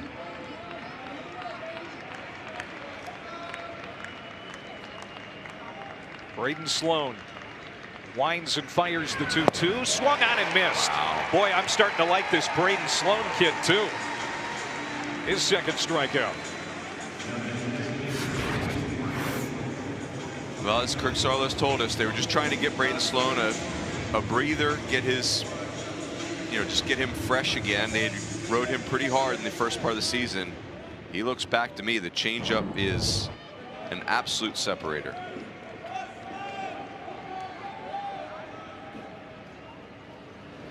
Now Breyfogle.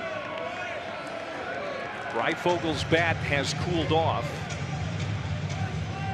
0 for 2 tonight with a pair of strikeouts. Came into the game with a 7-game hitting streak. He's been on base 9 in a row. They could use him on base now. No doubt. That's the thing. TCU really has controlled the game, but Arizona has made big pitches when they needed to stay. So 1-0. It's a one-swing game. 2-0 pitch. Now 3-0. Taken here for sure. Yeah. I'll tell you, Arizona trying to get Mason White another chance to impact this game.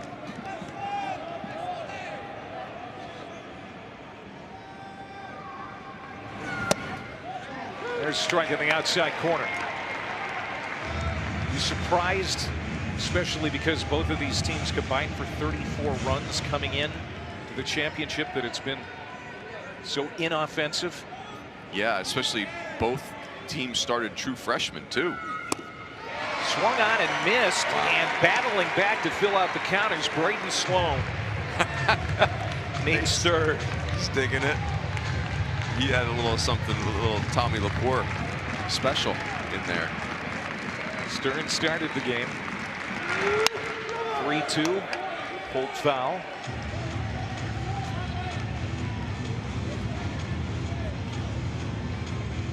Again, TCU was a projected host site just a couple of days ago. They have fallen out of those latest projections as far as being a host. But both of these teams know that they're going to be in the NCAA tournament. Trying to cap off this tournament with a title. Swung on and missed. 3 straight strikeouts going back to last inning for Sloan. How about these two veteran relievers, Clay? Casey Hintz, the submariner, comes in and gets his double play ground ball. Braden Sloan, since he's come in, that wicked changeup, giving Arizona fits.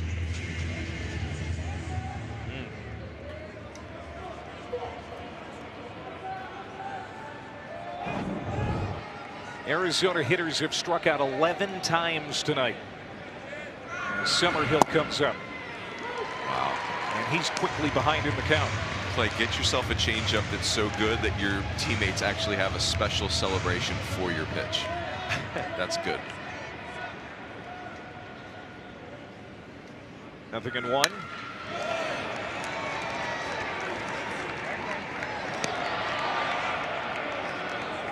This is fun, Clay. I mean, this is what the postseason feels like. Braden Sloan, a veteran reliever, having his best season, facing a kid in Brendan Summerhill, who's a star, going to be a high first-round pick. Here we go. Ground ball. Could end the inning. Griffin throws out Summerhill. 1-2-3 in the 7th. Arizona's retired. It's stretch time in the Big 12 championship game.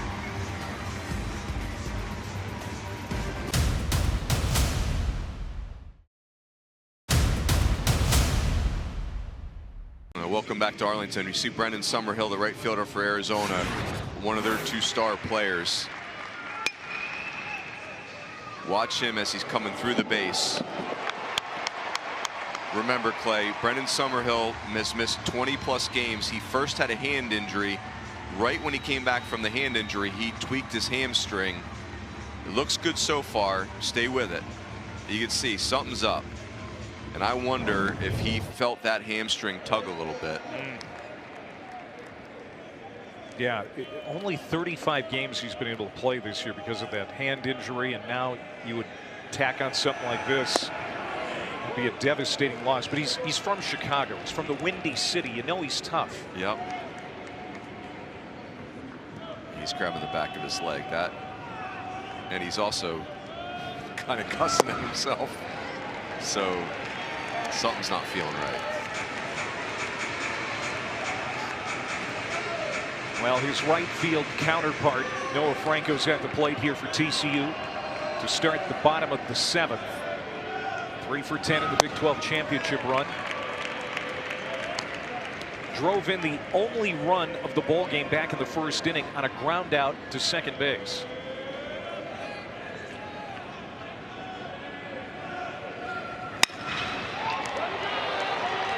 Right to the 3rd baseman, Mikalakis. That's what you call an atom ball. Yeah. Been that type of night. Even when you square one up, you can't buy a hit tonight. So Casey Hintz gets Franco, and now here's Chase Brunson. 0 for 2 for TCU.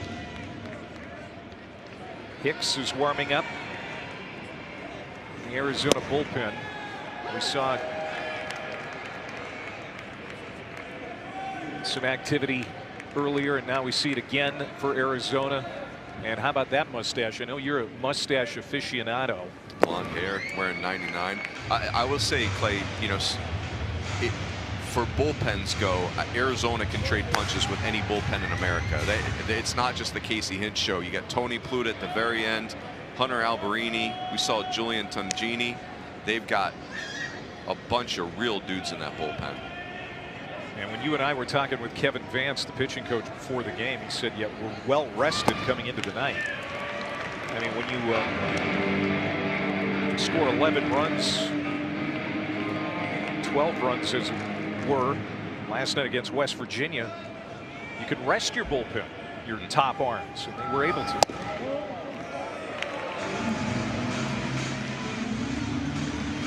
Look at this. Tournament run differential entering today. Arizona outscoring opponents by 14, TCU 16. On offense tonight. To first. Here's Tommy Splain. And it's going to take a lot to get it by that guy this week. Yep. 2 down. So Brunson retired, and here comes Nolan Traeger to the plate for the first time since he was nicked up. And again, this guy deserves a real tip of the hat, because it didn't look like he was going to be in this game anymore. Knocked in the neck with a pitch. I mean, just to even want to come back in the game, Clay. You know, he's feeling lightheaded and short of breath, and I really like the way that rule played out. Gave him a chance to catch his breath, and he's back. Wow. And he gets a base hit. Nolan Traeger, opposite field base hit with 2 outs here in the 7th as TCU tries to add to its lead. Of course Nolan Traeger just did that. So great. And a good approach, by the way, against a submariner like Casey Hintz.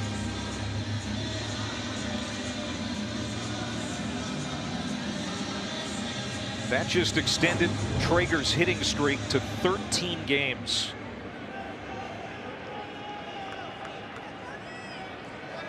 He's tied for the longest active streak in the Big 12.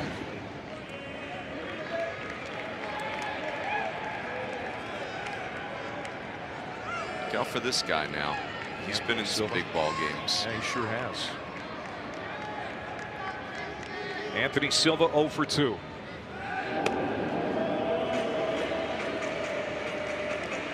He's the only player in this lineup right now who was on that 23 College World Series team. Bowen Bourne, if he were healthy, he would be in the lineup, but he's out. Cracked rib. And we talked about this, that phenomenal play he made in the infield on Thursday, that behind the back flip to second base. I don't think I'm going to forget about that long time. Craziness. Yeah, just not something you could teach or that you would practice. Just that's either wired in there or it's not. 2-1. I know Hintz's last 2 outings against Utah and Houston weren't very good. He looks back to me.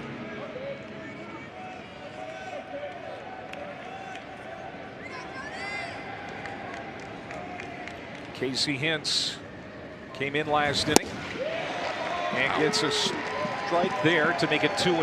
I think Silva thought that was strike 3. It was so wicked, so nasty. It counts as 2 strikes. That frisbee slider is something right on right.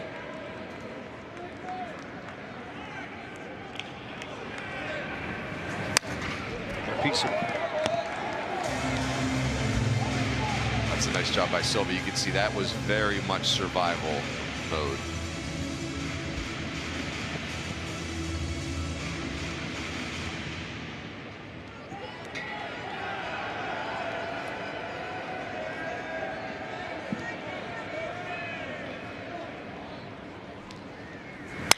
Hit well, left field. Going back is Kane. Silva makes a bid for a home run, but Andrew Kane makes a catch, bouncing into the wall in left. And this stays a 1-run ball game heading to the 8th.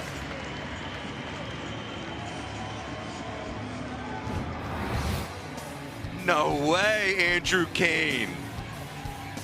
Anthony Silva trying to create a little space. Andrew Kane having none of it. What a catch. TCU still up, but just 1.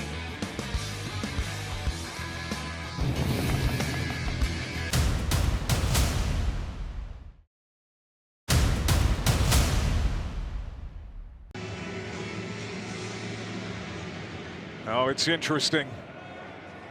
As Arizona hits here in the 8th inning. This is Aaron Walton to lead it off against Braden Sloan. 1-0 TCU. Championship trophy. It's been dusted off. It's been polished. Looks pretty good off in the wings. Somebody's going to be hoisting it up overhead tonight.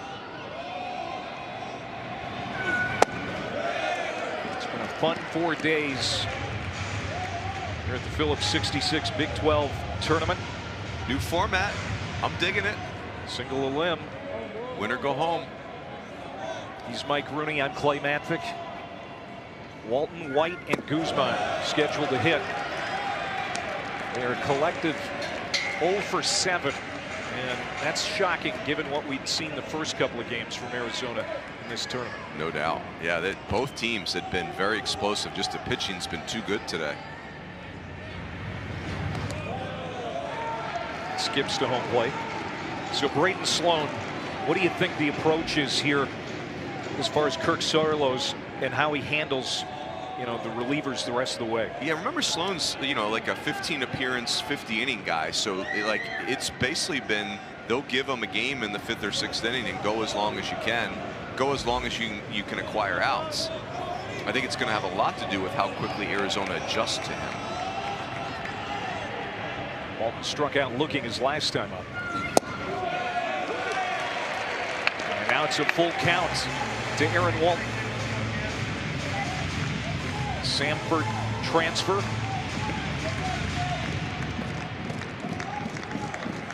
.311 hitter. Trying to set the table here. Tying run on base. And he will. Draws a walk to start the 8th inning. If you're just joining us, this Big 12 title game has been low scoring. Not a lot of hits.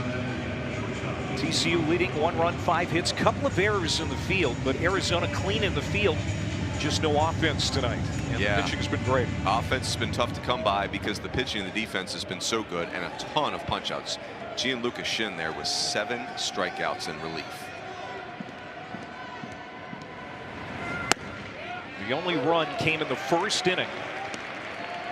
Sawyer Stroh-Snyder walked for TCU with 1 out. Cole Kramer moved him to 3rd with a double, and then an RBI ground out by Noah Franco. That's the offense tonight for either team. Sent out swing, fouled off. Mason White is interesting to me right now, Clay. He's been on fire in this building in this tournament. The first 2 at-bats, not good at all. 2 pop-outs. And then that last at-bat, he blisters the ball to second base. Way behind in the count here. Throw over to 1st.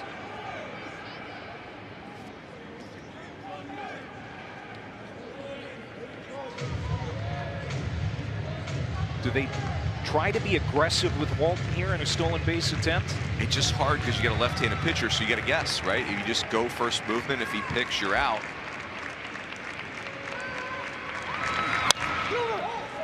It's fouled off by Mason White. Arizona has not been shut out this year. See if Mason White can last long enough in this at bat to get a mistake.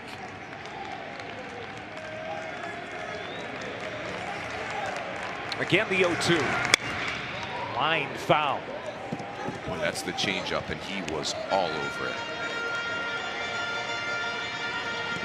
If I'm Braden Sloan right now, you are 100% throwing a pitch not in the strike zone. Mason White is in swing mode. 45 career home runs. At his second most in program history. He's had 3 this week, and you get the feel like something's building here again for Mason White. Yeah, starting to get right back on it. Braden Sloan will test first again. And Mason White, it's just amazing. I mean, 5'10"-ish, and one of the great power hitters in Arizona program history. And we were down so great during batting practice. We're like, man, he hits like he's 7 feet tall. It's amazing. The 1-2, nubbed, and nobody's there. The shift was on, and White cues it down the third base line for an infield base hit. And now there are 2 on and nobody out for Arizona. Clay, if that bat is 34 inches, that came off the 35th inch. I mean, this is the absolute cap of the bat. So fastball right there, then just a little tardy on fastball. Really almost felt like he was cheating to the changeup. Now there's the changeup, and it's way pulled foul. Does a nice job staying off the heater up. And that's that slider. He barely makes contact with that.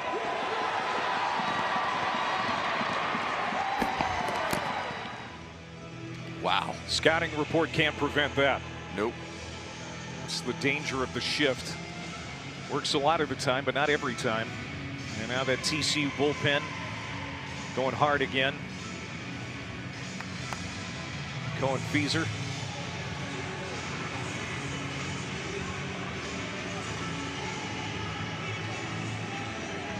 A little grin on Mason White's face. But how about that? That's his 7th hit of the championship. 2 on and nobody out. Tying run at second base. This is Guzman. He's going to bunt, and it's good. Sloan has 1 plate to first. It's low, dug out by Kramer. But now second and third, and 1 down for Arizona, and Mikalakis due up.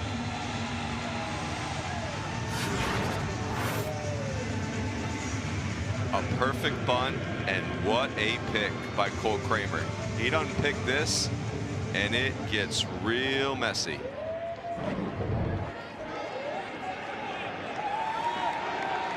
There you see the bases, and here's Maddox Mikalakis.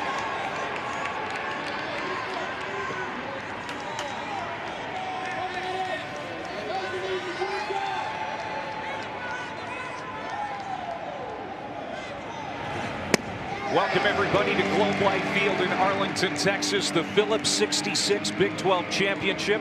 The Arizona Wildcats, the TCU Horned Frogs. With Mike Rooney, I'm Clay Matvick. This has been a dandy. We're in the 8th inning. Arizona trailing TCU 1-0 with 1 out, but 2 on, and Maddox Mikalakis at the plate. As Nolan Traeger blocks that one, keeps it in front. This has been a great pitching duel.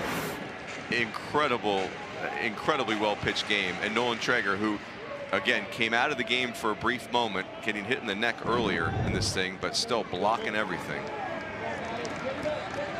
Braden Sloan is on the mound, the left-hander out of the TCU bullpen. And it's a 2-1 count on Mikalakis. Arizona has not been shut out this year. They have scored a pile of runs, 16 in all in the 2 games they've played here at the Big 12 tournament under Chip Hale, but no offense so far tonight. Tying run at third. Swung on and missed, and now it's 2-2 to Mikalakis. Big pitch by Sloan. He felt backed into a corner there. 2-1 count, and he rips that slider. It's been that way all night. When the pitchers have been backed into a corner, they've had an answer. The only run for TCU came back in the first inning. Pitchers have been battling since. Swung on and missed. Big strikeout for Braden Sloan. And they're 2 down. So impressive. You're in a 2-1 count. You're really backed into a corner. You rip that slider and get Mikalakis to expand and chase, and then there's the bread and butter, that beautiful changeup from Sloan. TCU bullpen has been dynamite, not just tonight, but throughout this tournament. Frogs are 32-0 when leading entering the 8th inning this year. Now Garrett Caulfield at the plate. Caulfield, the second baseman for the Wildcats. 0 for 3.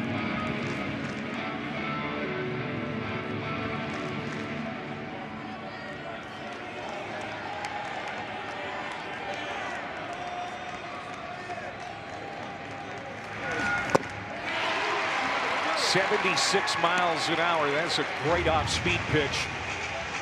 Fooled Caulfield. Ball and a strike. And look at the 2 teams tonight with runners in scoring position.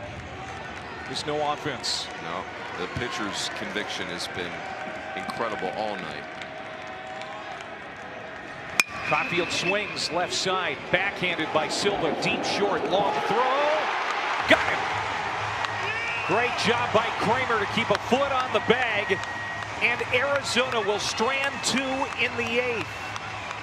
It stays 1-0 TCU. You're trying to take the lead. Hitting the ball to Anthony Silva, not a great idea. Look at this backhand play, beautiful. Cole Kramer, sell the umpire on it. Championship baseball right here.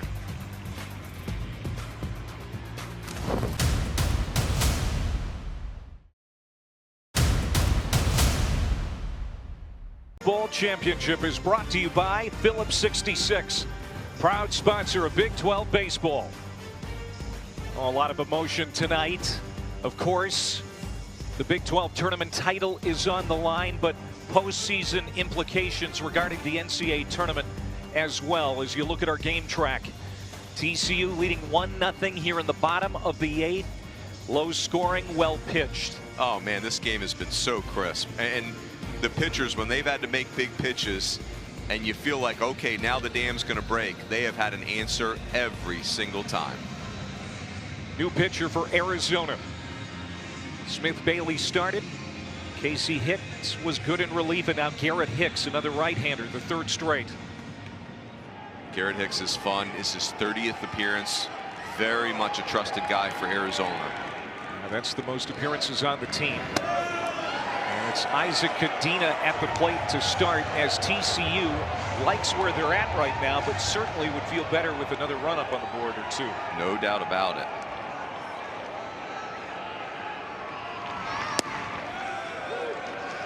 As you look ahead to the Arizona 9th, and it's 7, 8, and 9 due up.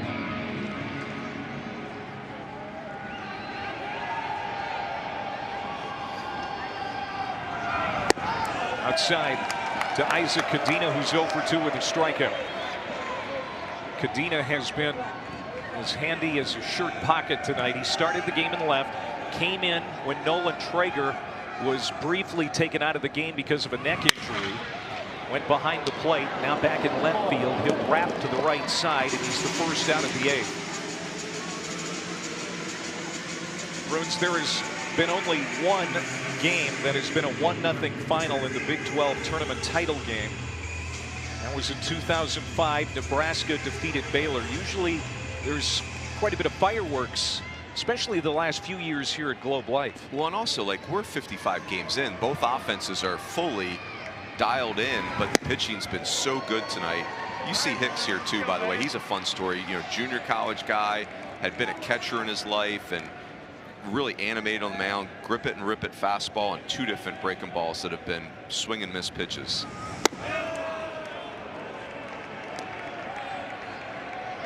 This is Colton Griffin now. Singled in the 3rd inning, then was picked off away from second base. Flew out in the 5th.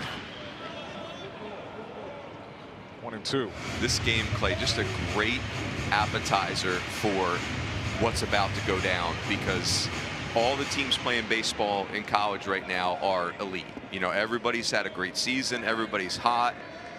You got to win really close games. Struck him out. Wow. Garrett Hicks. 2 away here in the 8th. Hicks, who's still single-digit walks. He's been a great strike thrower this year. A little loose to start this outing, but look at him run that fastball up in the zone.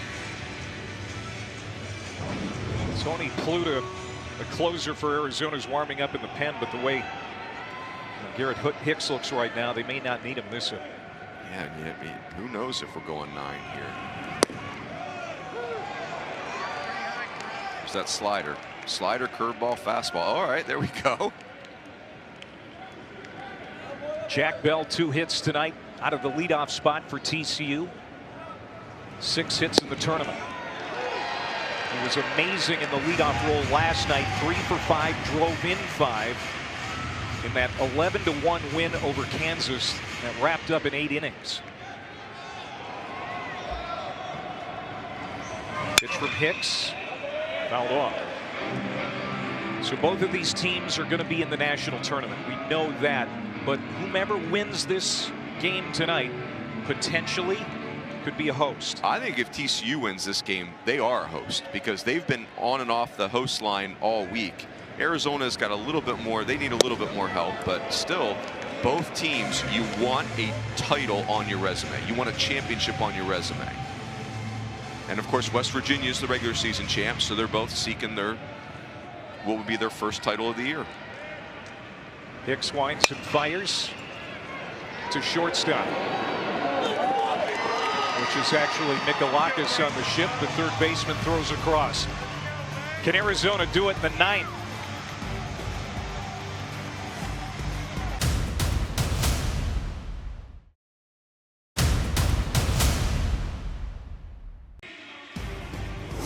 Welcome back to the Phillips 66 Big 12 Baseball Championship game.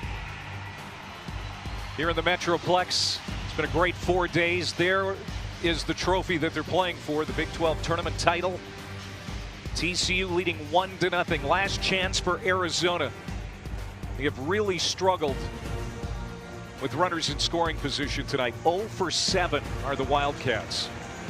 And you can see TCU when leading after 8, 30-0. There's been 1 comeback for Arizona this year. I'll try and do it again. And this is Andrew Kane to lead it off against Braden Sloan.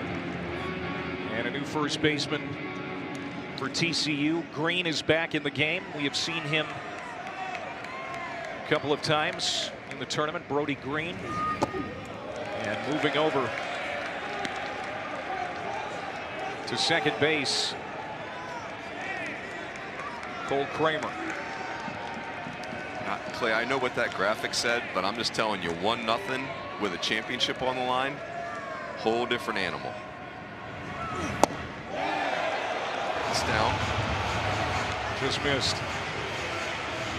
Oh man, this is so great. He just absolutely feel the tension.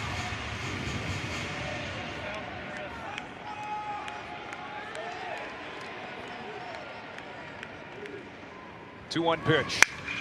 Boy, that is hammered to right field and deep. Has a chance. Goodbye home run.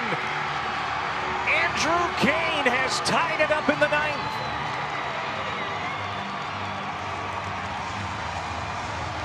His 6th home run of the year. And undoubtedly the biggest one of the season for Kane.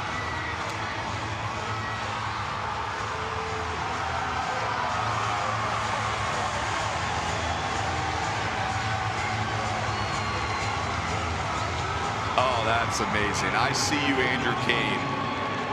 had a really tough play early in the game, a ball he doesn't catch in left field, then catches a ball at the wall with Tony Silva trying to create separation. Now we got a 1-1 game. You can see why Chip Hale absolutely loves that guy. A multi-sport athlete at Ironwood Ridge High School in Tucson, was a terrific basketball player, focused on baseball, got a scholarship. Local product there in town, and Chip absolutely raves about it. Yeah, again, future 3-hole hitter for me. And part of the year, Clay, they've had to live with some rough defense in left field from Andrew Kane as he got acclimated. And you start thinking, man, how much can you live with out there? Well, this is why you live with that stuff. Oh, boy.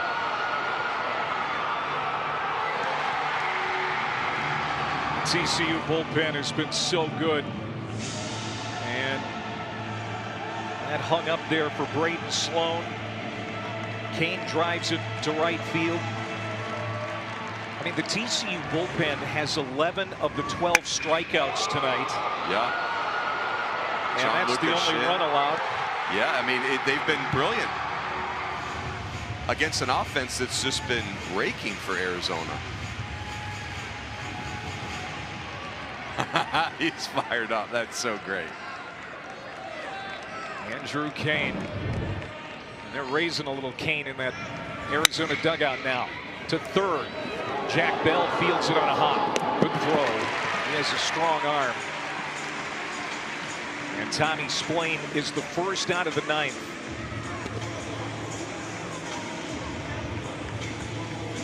Got to be careful trading high fives with the guy as excited about as Andrew Kane was there, Clay. That's a big out for Braden Sloan. He really shows you his mettle right there. Very easy to cave in after giving up a big home run like that, but the game moves on. Now we're going to have a pinch hitter here for Arizona. Dom Rodriguez, Turlock, California native, is going to hit with one out in the ninth. This is in the Easton Breifogel spot, number 9 spot in the order. And he swings at the first pitch. And sinking, but Franco is there.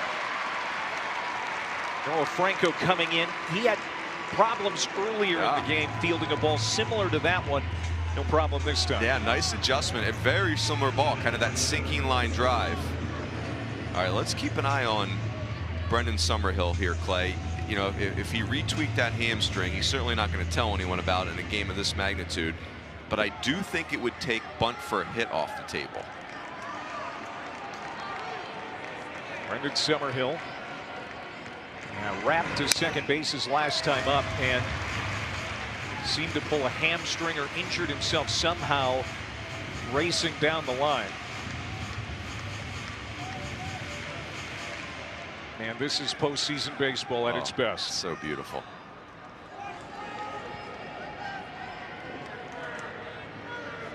Arizona has tied it at 1 in the ninth. And the best part of their order is right here, ready to go. Summerhill, Walton, and White. That's right. There's Mason White.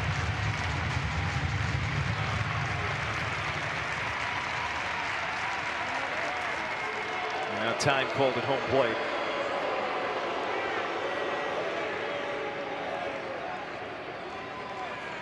Something got in the eye of Summerhill. Man, he's having a tough night.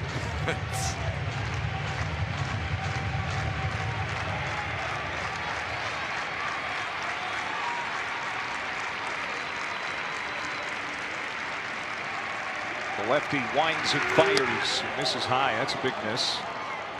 And that 0-2 offering.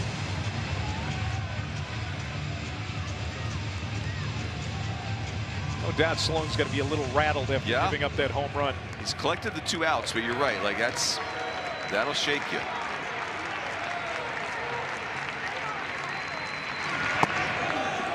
Real good take. Boy, great pitch by Sloan. That's exactly the one he wanted to. Just backs up on the hitter. Great take by Summerhill. That home run, just the 4th hit of the night for Arizona.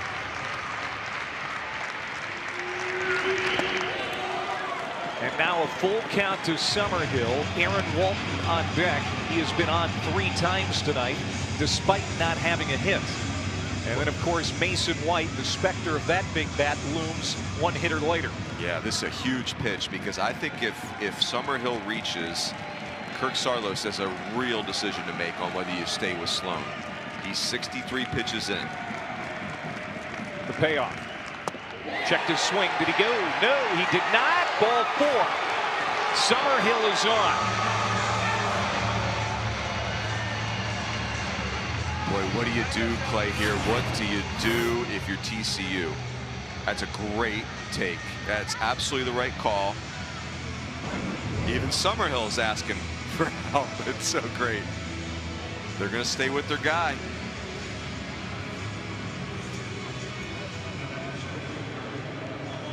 And think about it. It was the bottom of the order due up in the 9th for Arizona. Do or die situation. 7, 8, and 9, and the leadoff man Andrew Kane parks it into the right field seats. Now the 2-hole hitter Walton. Fouled off in the first pitch. Walton in this ball game 0 for 2, but has reached on an error, a walk, and a hit by pitch.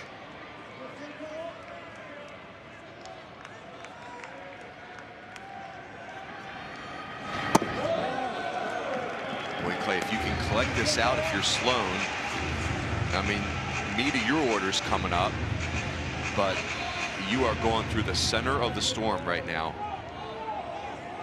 Walton and then White. White has 3 home runs, 6 runs batted in during the tournament.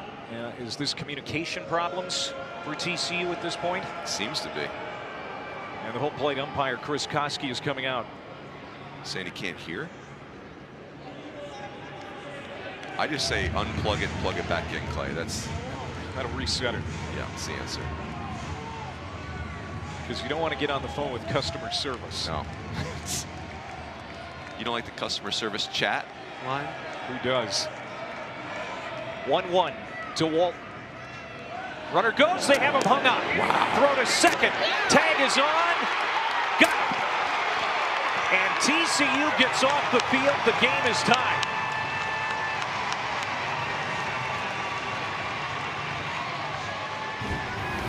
That pick move by Braden Sloan, deadly.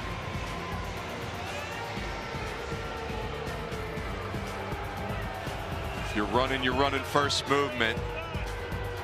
Incredible timing to call the pick.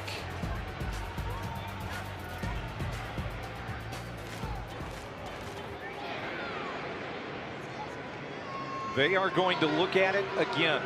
And you know, that makes sense to me. Why not in moment of this magnitude? But man, how about TCU calling a pick right there? I mean, just the you know, if you're Arizona and you're Summerhill, that's who you are. They're aggressive, right? Summerhill's a runner. It's interesting though that he tweaks his hammy earlier, and you're thinking maybe he's not going to run, but to call that pick, incredible. Ebbs and flows to this game. Yeah, he's out. Yeah, no doubt. Several times. Nice job by Cole Kramer. Took the tag straight down and then out to the runner, just like you're taught. That right there, you're done. Should be an easy review. And that's, you know, funny thing, Clay, Cole Kramer's playing first, he's playing second.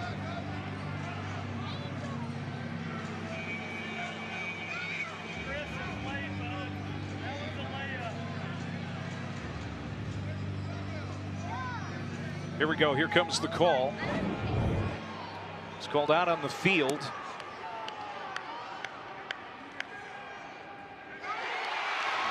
And that's going to hold up. Inning is over. But Arizona gets a leadoff blast by Andrew Kane to tie the game at 1 as we go to the bottom of the 9th.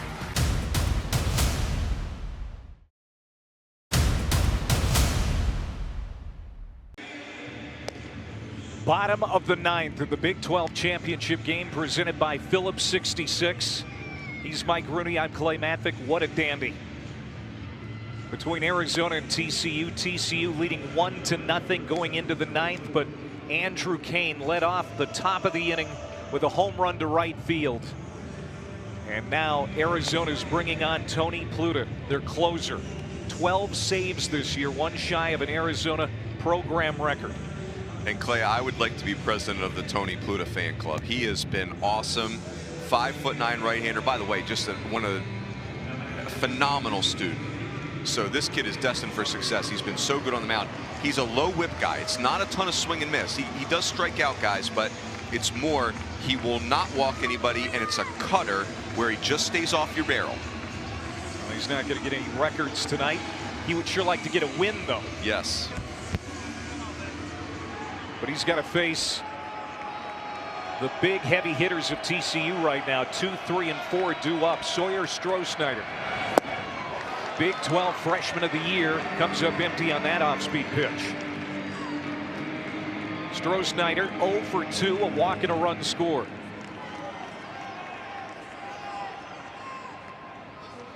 TCU hasn't scored since the first inning.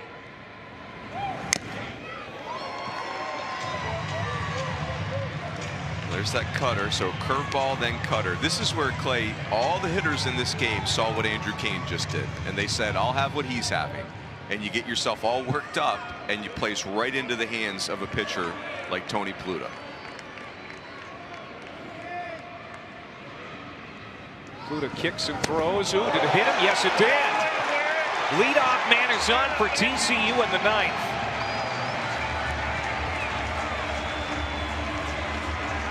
That is a huge break for TCU, and in fairness, Stroh-Snyder's got to stay in here and wear it. Although that ball wore him. 0-2 count. How about that? A mom excited that her son just got drilled with a 90-mile-an-hour baseball. We are in it to win it. She has been so much fun to watch this week. So great. Now she's worried about it. No, she's not. She's worried about winning. Let's win a ball game. Cole Kramer, the only senior in this TCU lineup, wrapped into a double play his last time up. No bunts. How about that? Interesting. Now Pluta's right-handed. If Stroh-Snyder wants to run, probably can get a pretty good jump here. He has 10 stolen bases on the year. Pluta throws to first. This is interesting because Pluta is very bright, very clever. So if you're going to run on him, he's going to vary his looks. He's going to pick to first. You're going to earn this stolen base if you're Stroh-Snyder.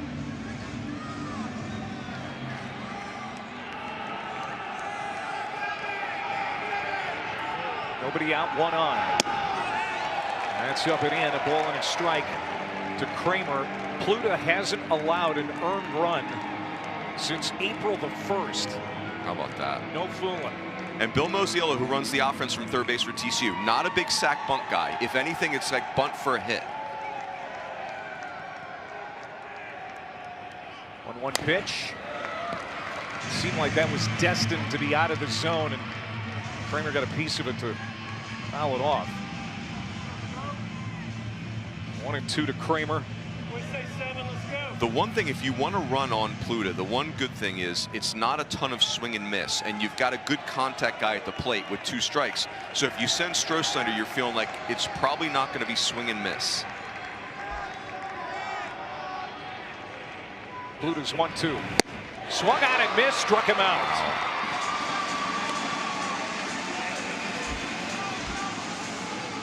One away. I mean, just a clinic from Pluta. Loses the 0-2 pitch to Stroh-Snyder, and it's just absolutely dominating a veteran in Kramer here.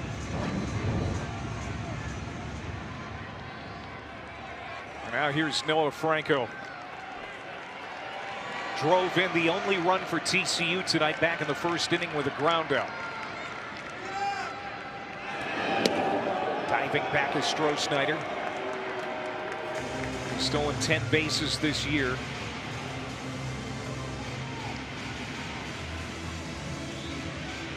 Tony Pluta back of the end bullpen guy for Arizona. 10 straight appearances without allowing an earned run.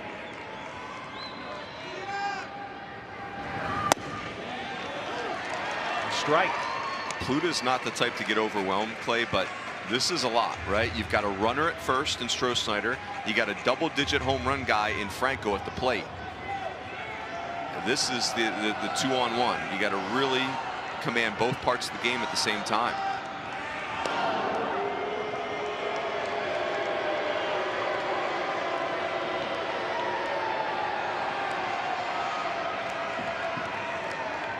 Both of these teams have just cruised through the first 2 rounds to get to this final.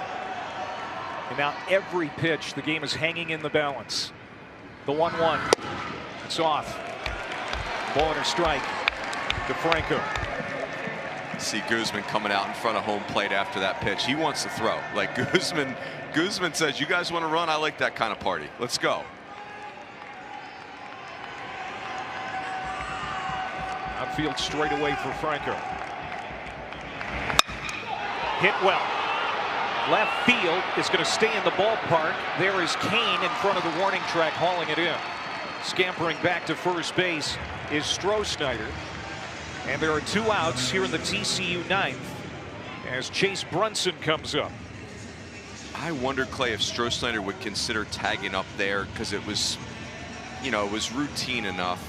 I'm being a little nitpicky there. That's a tough choice to make base running wise, but you're just desperate to get into scoring position right now. 3 hits in the championship for Brunson. He's 0 for 3 in the title game. Struck out in the 4th.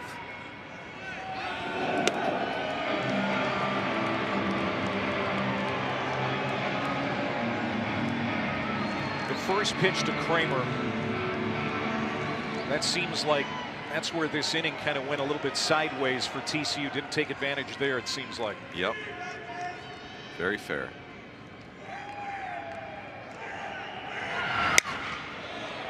Makes foul. Ooh, that's a good swing. Brunson has been very sneaky, very much an unsung hero on this offense. The other guys have generated a ton of headlines, but played a ton as a freshman, played very well. Very talented player, Brunson. He's their leader in homers. He has a dozen. Swung on and missed. 0-2. How about Pluta's feel for just what each situation needs? He only throws his fastball, his true four-seam fastball, 1/3 of the time, but it has been a very important pitch in this inning. Pluta hit the leadoff man. Can he get out of the inning? There's your answer. Wow. Tony Pluta digging deep and carrying Arizona to extra innings in the Big 12 title game.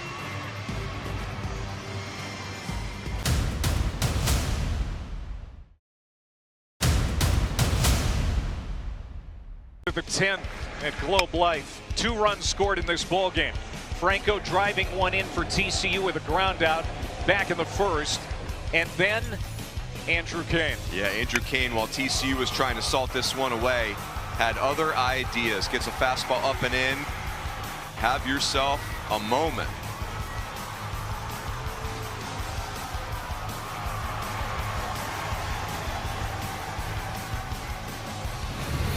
Both of these teams think there is a chance to host an NCAA regional next weekend.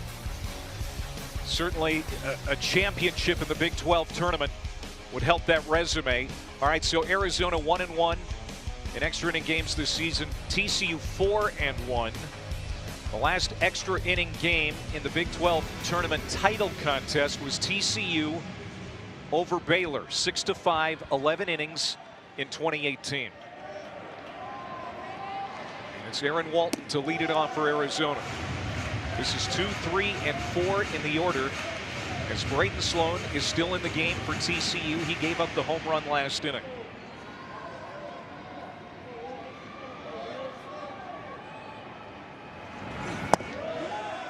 Tell you, Clay, that it feels like the advantage has very much tilted in Arizona's favor. Sloan is at 66 pitches. I mean, gotta believe this is his final inning. We'll see what happens next with the TCU bullpen. Tony Pluto was cruising, and they've got other options. Arizona, plenty of depth in that bullpen.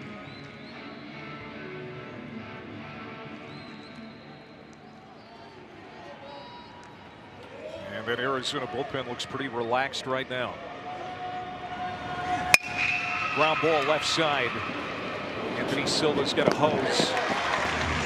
Throws out Aaron Walton for the first out of the 10th. Mason White, a firecracker on Thursday night. A nuclear bomb last night. And not very explosive tonight. Did get a single off the end of the bat in the 8th inning. He was stranded. Third at bat, third time he's seeing Sloan tonight. Oh, it hit him right in the numbers. Well, that's the one that just sends that feeling down your spine. That is not a good time. It's a changeup, I get it, but no fun.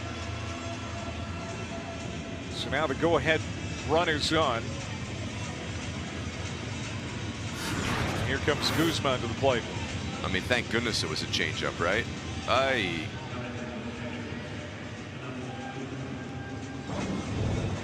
Be hard to sleep on his back tonight. He'll sleep better if he scores, though. Arizona scored 12 runs against West Virginia last night. Mason White had 2 homers, 6 runs batted in. Offense has been hard to come by. Just 4 hits for the Wildcats, but they got a big one last inning. Now we'll see what Adonis Guzman can do.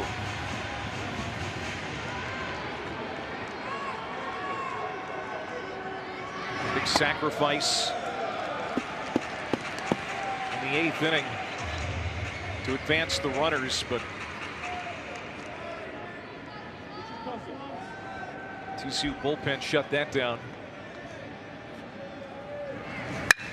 Hit on a line to left center field. It's going to get down for a hit. Mason White on his horse to third. Stopping at first base is Guzman. And now runners at the corners and 1 out for Arizona. Just what a job by Adonis Guzman right there. Stays off the first pitch, gets the fastball elevated, albeit same pitch that Andrew Kane blasted out of here. Mason White, such a good player. Him going first to third was without question right there. I'll tell you, Clay, every Arizona hitter right now is seeing Sloan for the 3rd time. I'm really curious if they're going to stay with him here.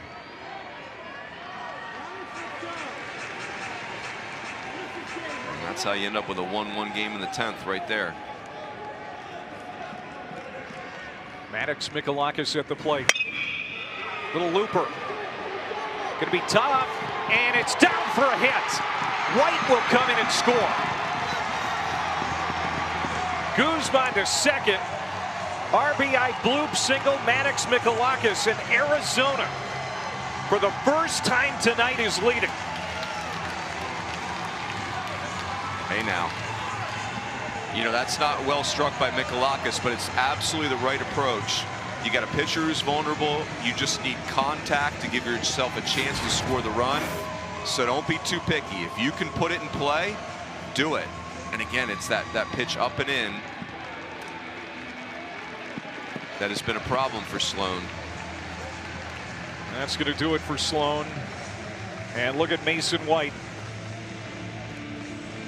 Man, has he been a part of all the big moments How about this week for the Wildcats, or what? Arizona, Pac-12 tournament champions last year, first year in the Big 12. They're starting to feel like they could win this tournament. First year in the league. We're going to step aside. Pitching change in Arlington.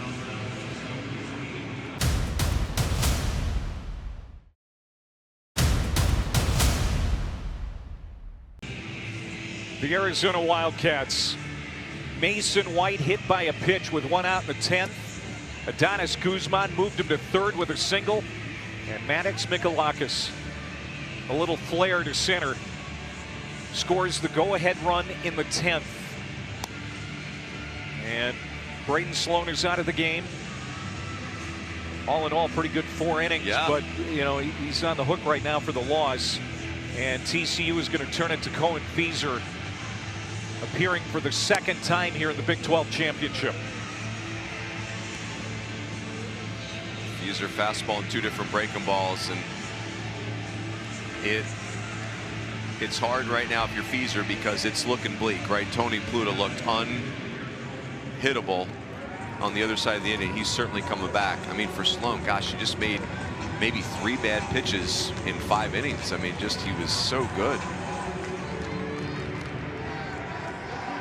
There's Pluta getting his mind right for the bottom of the 10th as Garen Caulfield comes up against Feaser, who pitched 1 inning.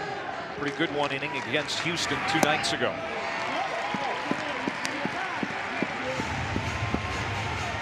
One strike to Caulfield. He is 0 for 4 tonight. He has 2 hits in the championship.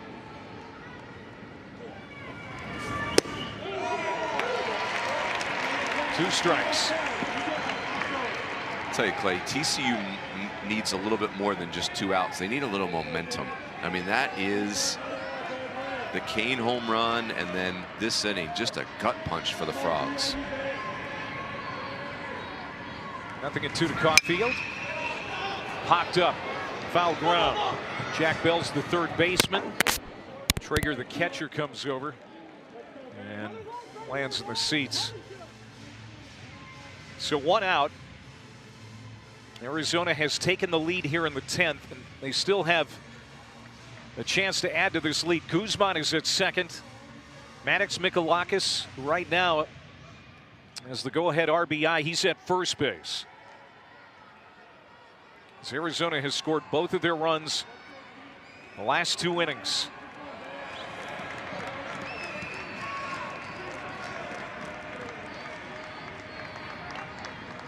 Feaser's 0-2 pitch. Hit well to center. But Brunson is there to make the catch. And Guzman was not tagging, and they're 2 down. That was hit hard. Right at Guzman. Brunson, I should say. They're 2 away. See Guzman right there, Clay. His emergence has changed the equation for this Arizona season. Absolutely solidified the catching position and given him 1 more hitter beyond Summerhill, Walton, White. And what a big knock in this one.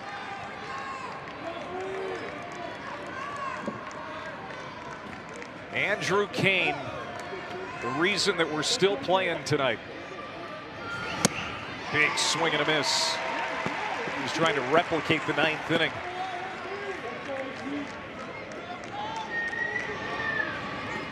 Led off the 9th with their 6th home run of the year to tie the game.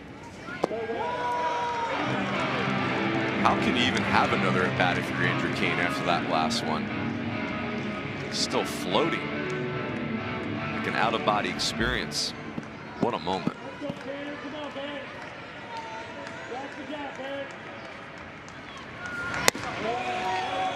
Two and 1.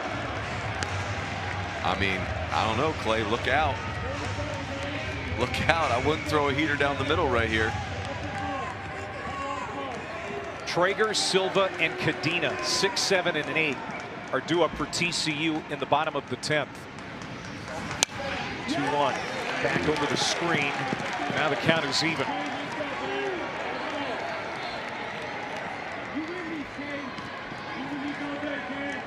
Man, these teams are going to be tough to beat in the national tournament. Yeah, just primed and ready. Yeah, they're dialed in. This feels like an Omaha game. It so does. Incredible intensity from pitch 1.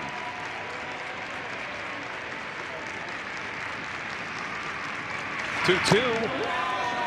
Inside, full count to Kane. Great take.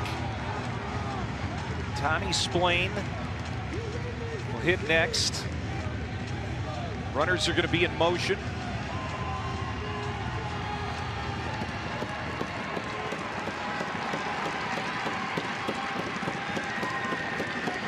Three-two pitch. Hit in the air. Center field. Routine play for Brunson. TCU trailing in the 10th inning. Nolan Traeger, Anthony Silva, and Isaac Cadena due up.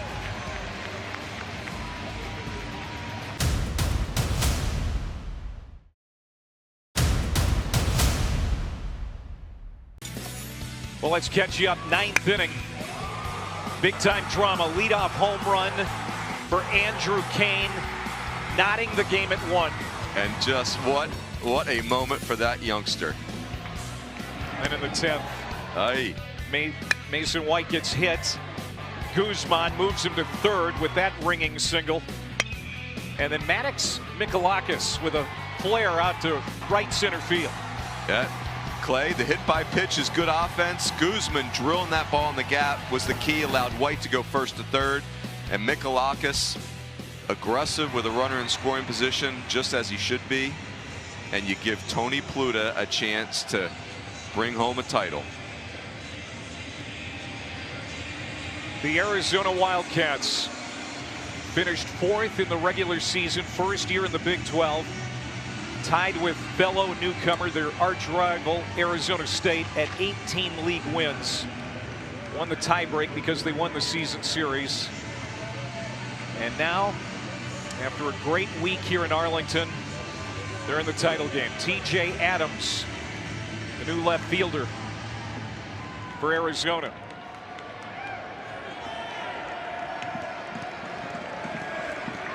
And Traeger will lead it off. Singled his last time up. He's 1 for 3.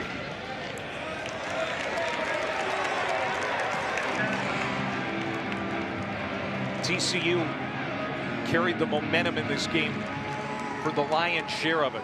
They're on their heels a little bit now. Yeah, they just couldn't extend that 1-0 lead.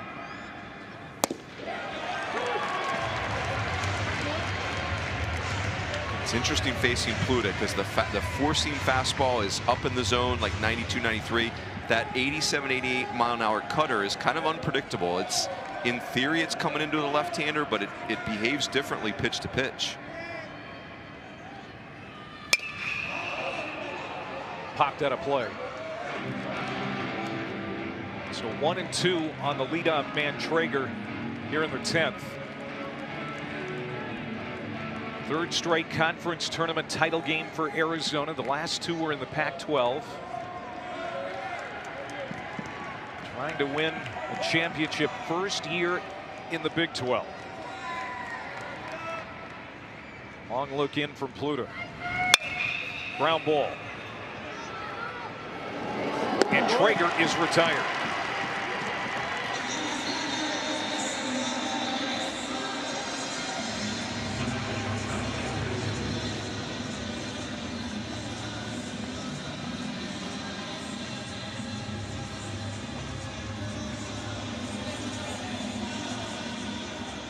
Boy, the countenance kind of says it all. It just looks totally different than it did about 2 innings ago. Yep.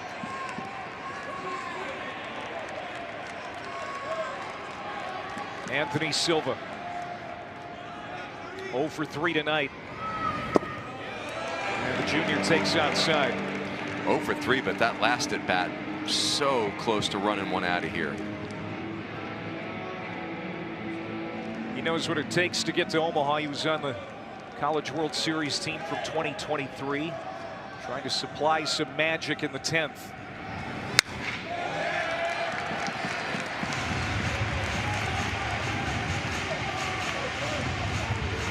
Oh no. Rally flag? What do we got there? Hypno frog flag. Can't even watch. Can't bear to look at it.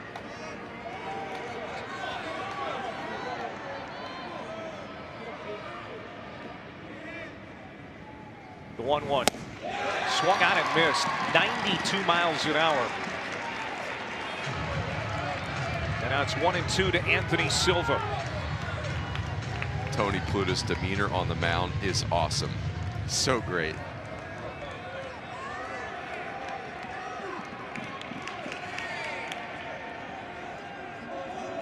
Bases empty, 1 out here in the TCU 10th. Hit hard to left field, base hit. Anthony Silva says, guys, I'm on, now move me around.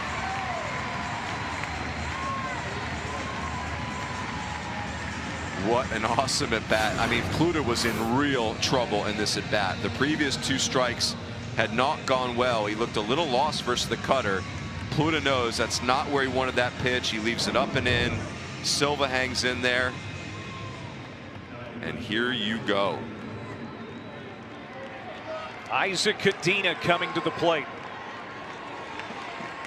representing the game-winning run. 0 for 3 tonight.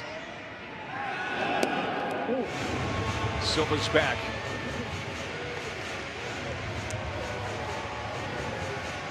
You've really got a good hitter here in the 8 spot. Not a prototypical 8-hole hitter in Isaac Cadena, and he's got a great eye. Leads the team in walks. Yep.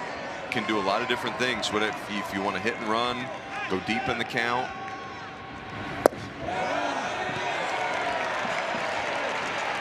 Ball 1.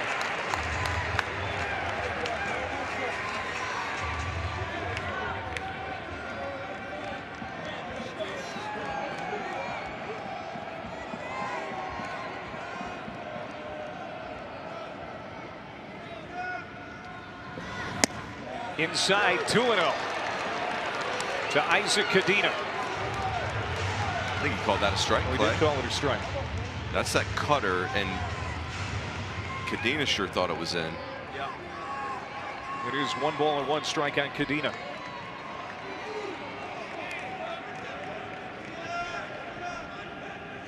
Two-1 Arizona in the 10th.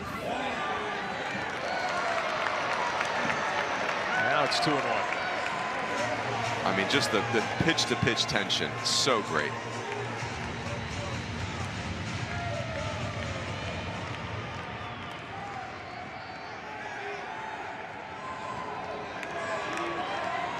Silva at first.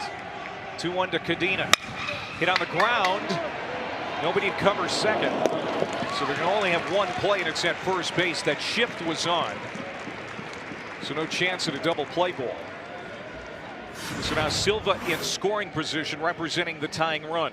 I don't know that this is a double play ball regardless, because you'd be in double play depth, pull side to a lefty. But regardless, there's a runner in scoring position now. How about Silva and White there, played against each other or at least know each other. TCU is going to send a pinch hitter to the plate. It's Sam Myers. Myers came in last night in the 8th inning as a pinch hitter and scored a run after getting hit by a pitch. So they're hoping he can do something here in the 10th inning.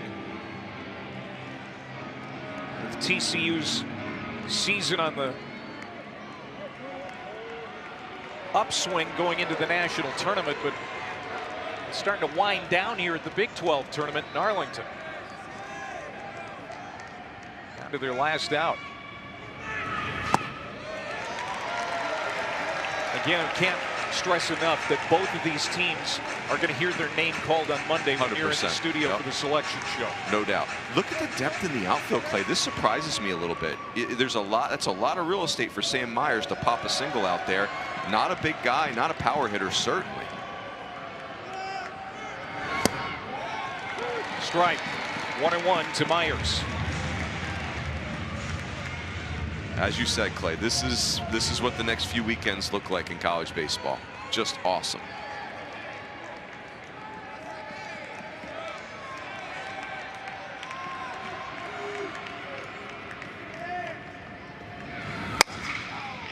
Foul. So now 1-2 to Myers. TCU beat Houston on Thursday, Kansas last night. Offense has been hard to come by tonight. 1 run on 6 hits. down to their last strike here in the Big 12 championship game. Tony Pluta trying to put this one away for the Wildcats. First year in the league.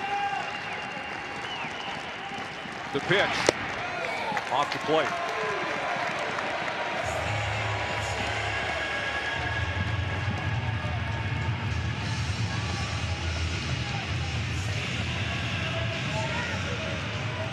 How about the magic for Arizona here late in this ball game? A run in the 9th, one in the 10th. Need one more out.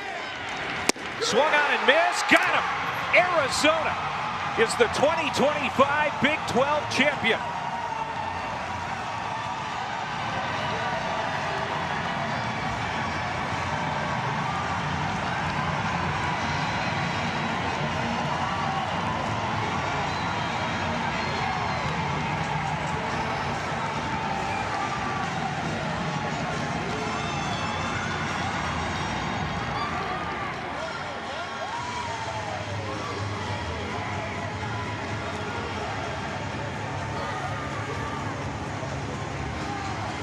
Andrew Kane.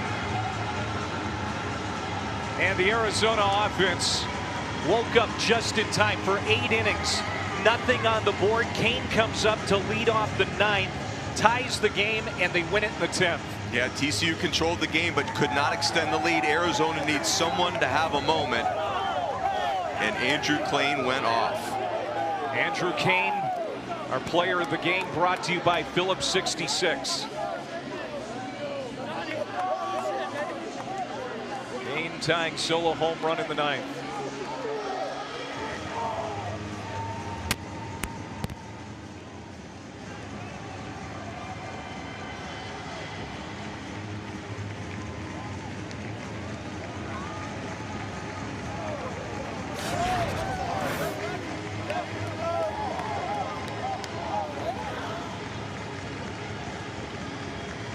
Bullpen for Arizona is so good this week.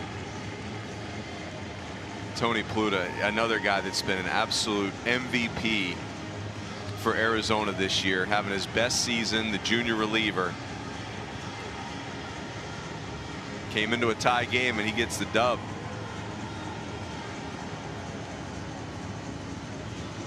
Smith Bailey started the game, went 5 1/3. Casey Hintz was good for an inning and 2/3.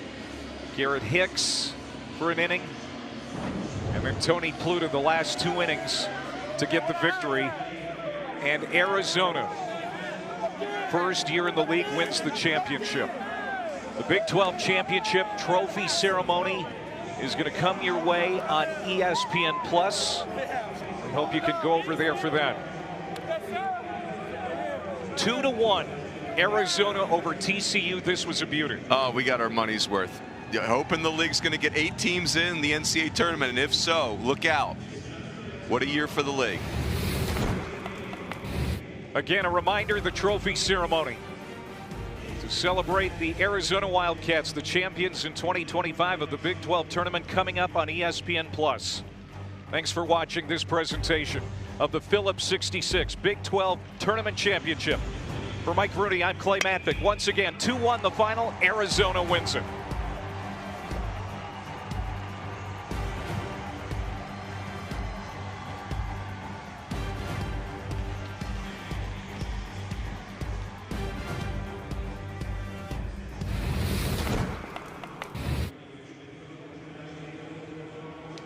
Welcome back to the trophy presentation here at Globe Life Field in Arlington as the Wildcats continue to celebrate a 2-1 championship win. Come from behind style with a home run in the top of the 9th inning from Andrew Kane. It goes to extra innings. They get 1 in the 10th. And first year in the league, the Wildcats win this tournament. Yeah, incredible. As the 4 seed, and Arizona played a ferocious schedule this year, had a wild ride of a season, had to survive 20+ games without their star Brendan Summerhill. And today's game, Clay, they had to really do some things just to stay around. TCU absolutely controlled the first part of the game. They stayed close, though, and then the magic happened. Let's relive that 9th inning. Arizona down 1-0. Down to their last 3 outs. Leadoff hitter Andrew Kane just blasts one into the seats in right off of Braden Sloan, who up to that moment was really good. And Braden Sloan has had an awesome year. Like, he did that against a real dude. But that's a big-time moment. And then in the 10th with 1 out, Mason White hit by a pitch. Adonis Guzman blasts one into left field to move White to third, and then Maddox Mikalakis with the game-winning RBI. Drops it into center field, White scores, and that was enough. Yeah, and again, this Arizona pitching staff that has been so good all year really put a stamp on this game and this championship. Tell you what, Chip Hale has a team to be reckoned with in the national tournament. Now, do you think that with this on their resume, they could be hosting in Tucson for the 2nd straight year? I think they just made the job harder for the committee. I think it's probably unlikely that they'll end up hosting, but they certainly made it, this choice, much tougher for the committee. Arizona, Clay, now has 23 wins against Big 12 teams this year. 23 wins. They went 19-8 versus teams that are projected to be in the NCAA tournament. But again, the hosting conversation just really crowded this year. Just one of those years. Arizona beats BYU Thursday 4-1 after getting a bye on Wednesday right into the quarterfinals. 12-1 over West Virginia and 2-1 and 10 over TCU in the title game. Here to win the championship, Big 12 tournament title holders for 2025, the Arizona Wildcats.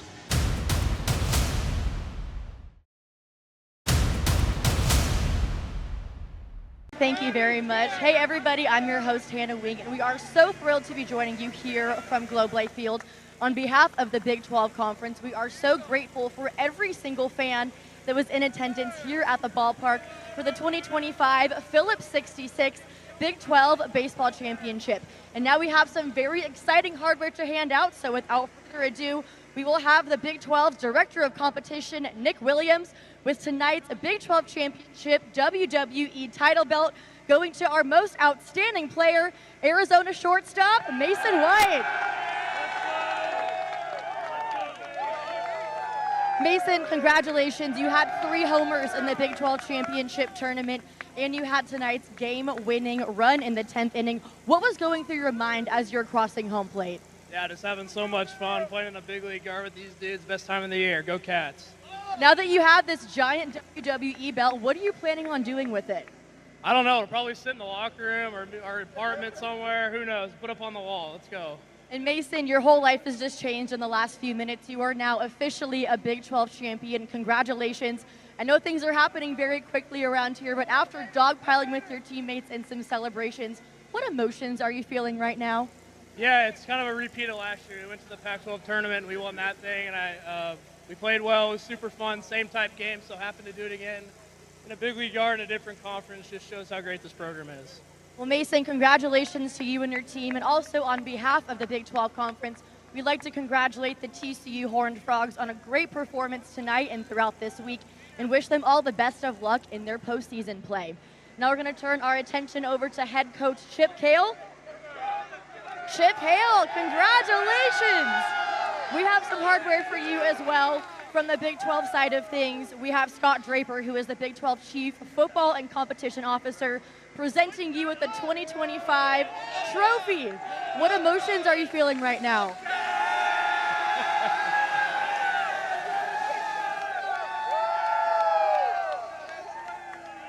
Yeah, thank you so much.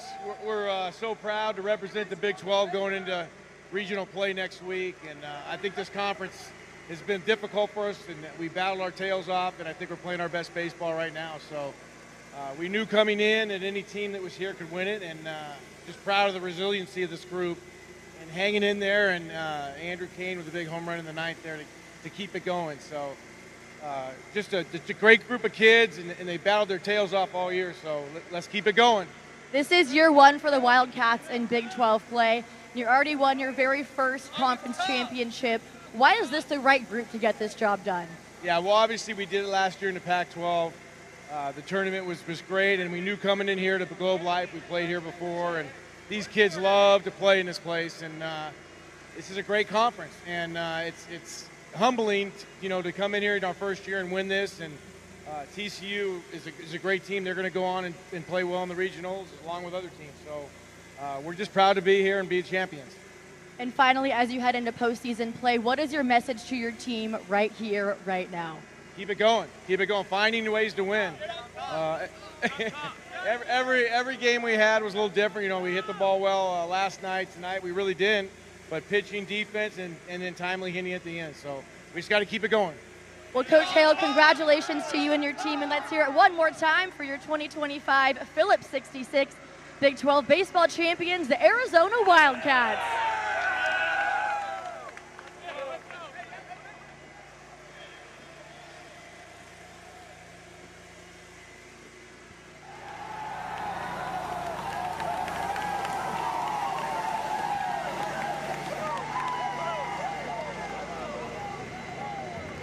Congratulations to Chip Hale and the Arizona Wildcats, champions of the Big 12 tournament here in Arlington, Texas.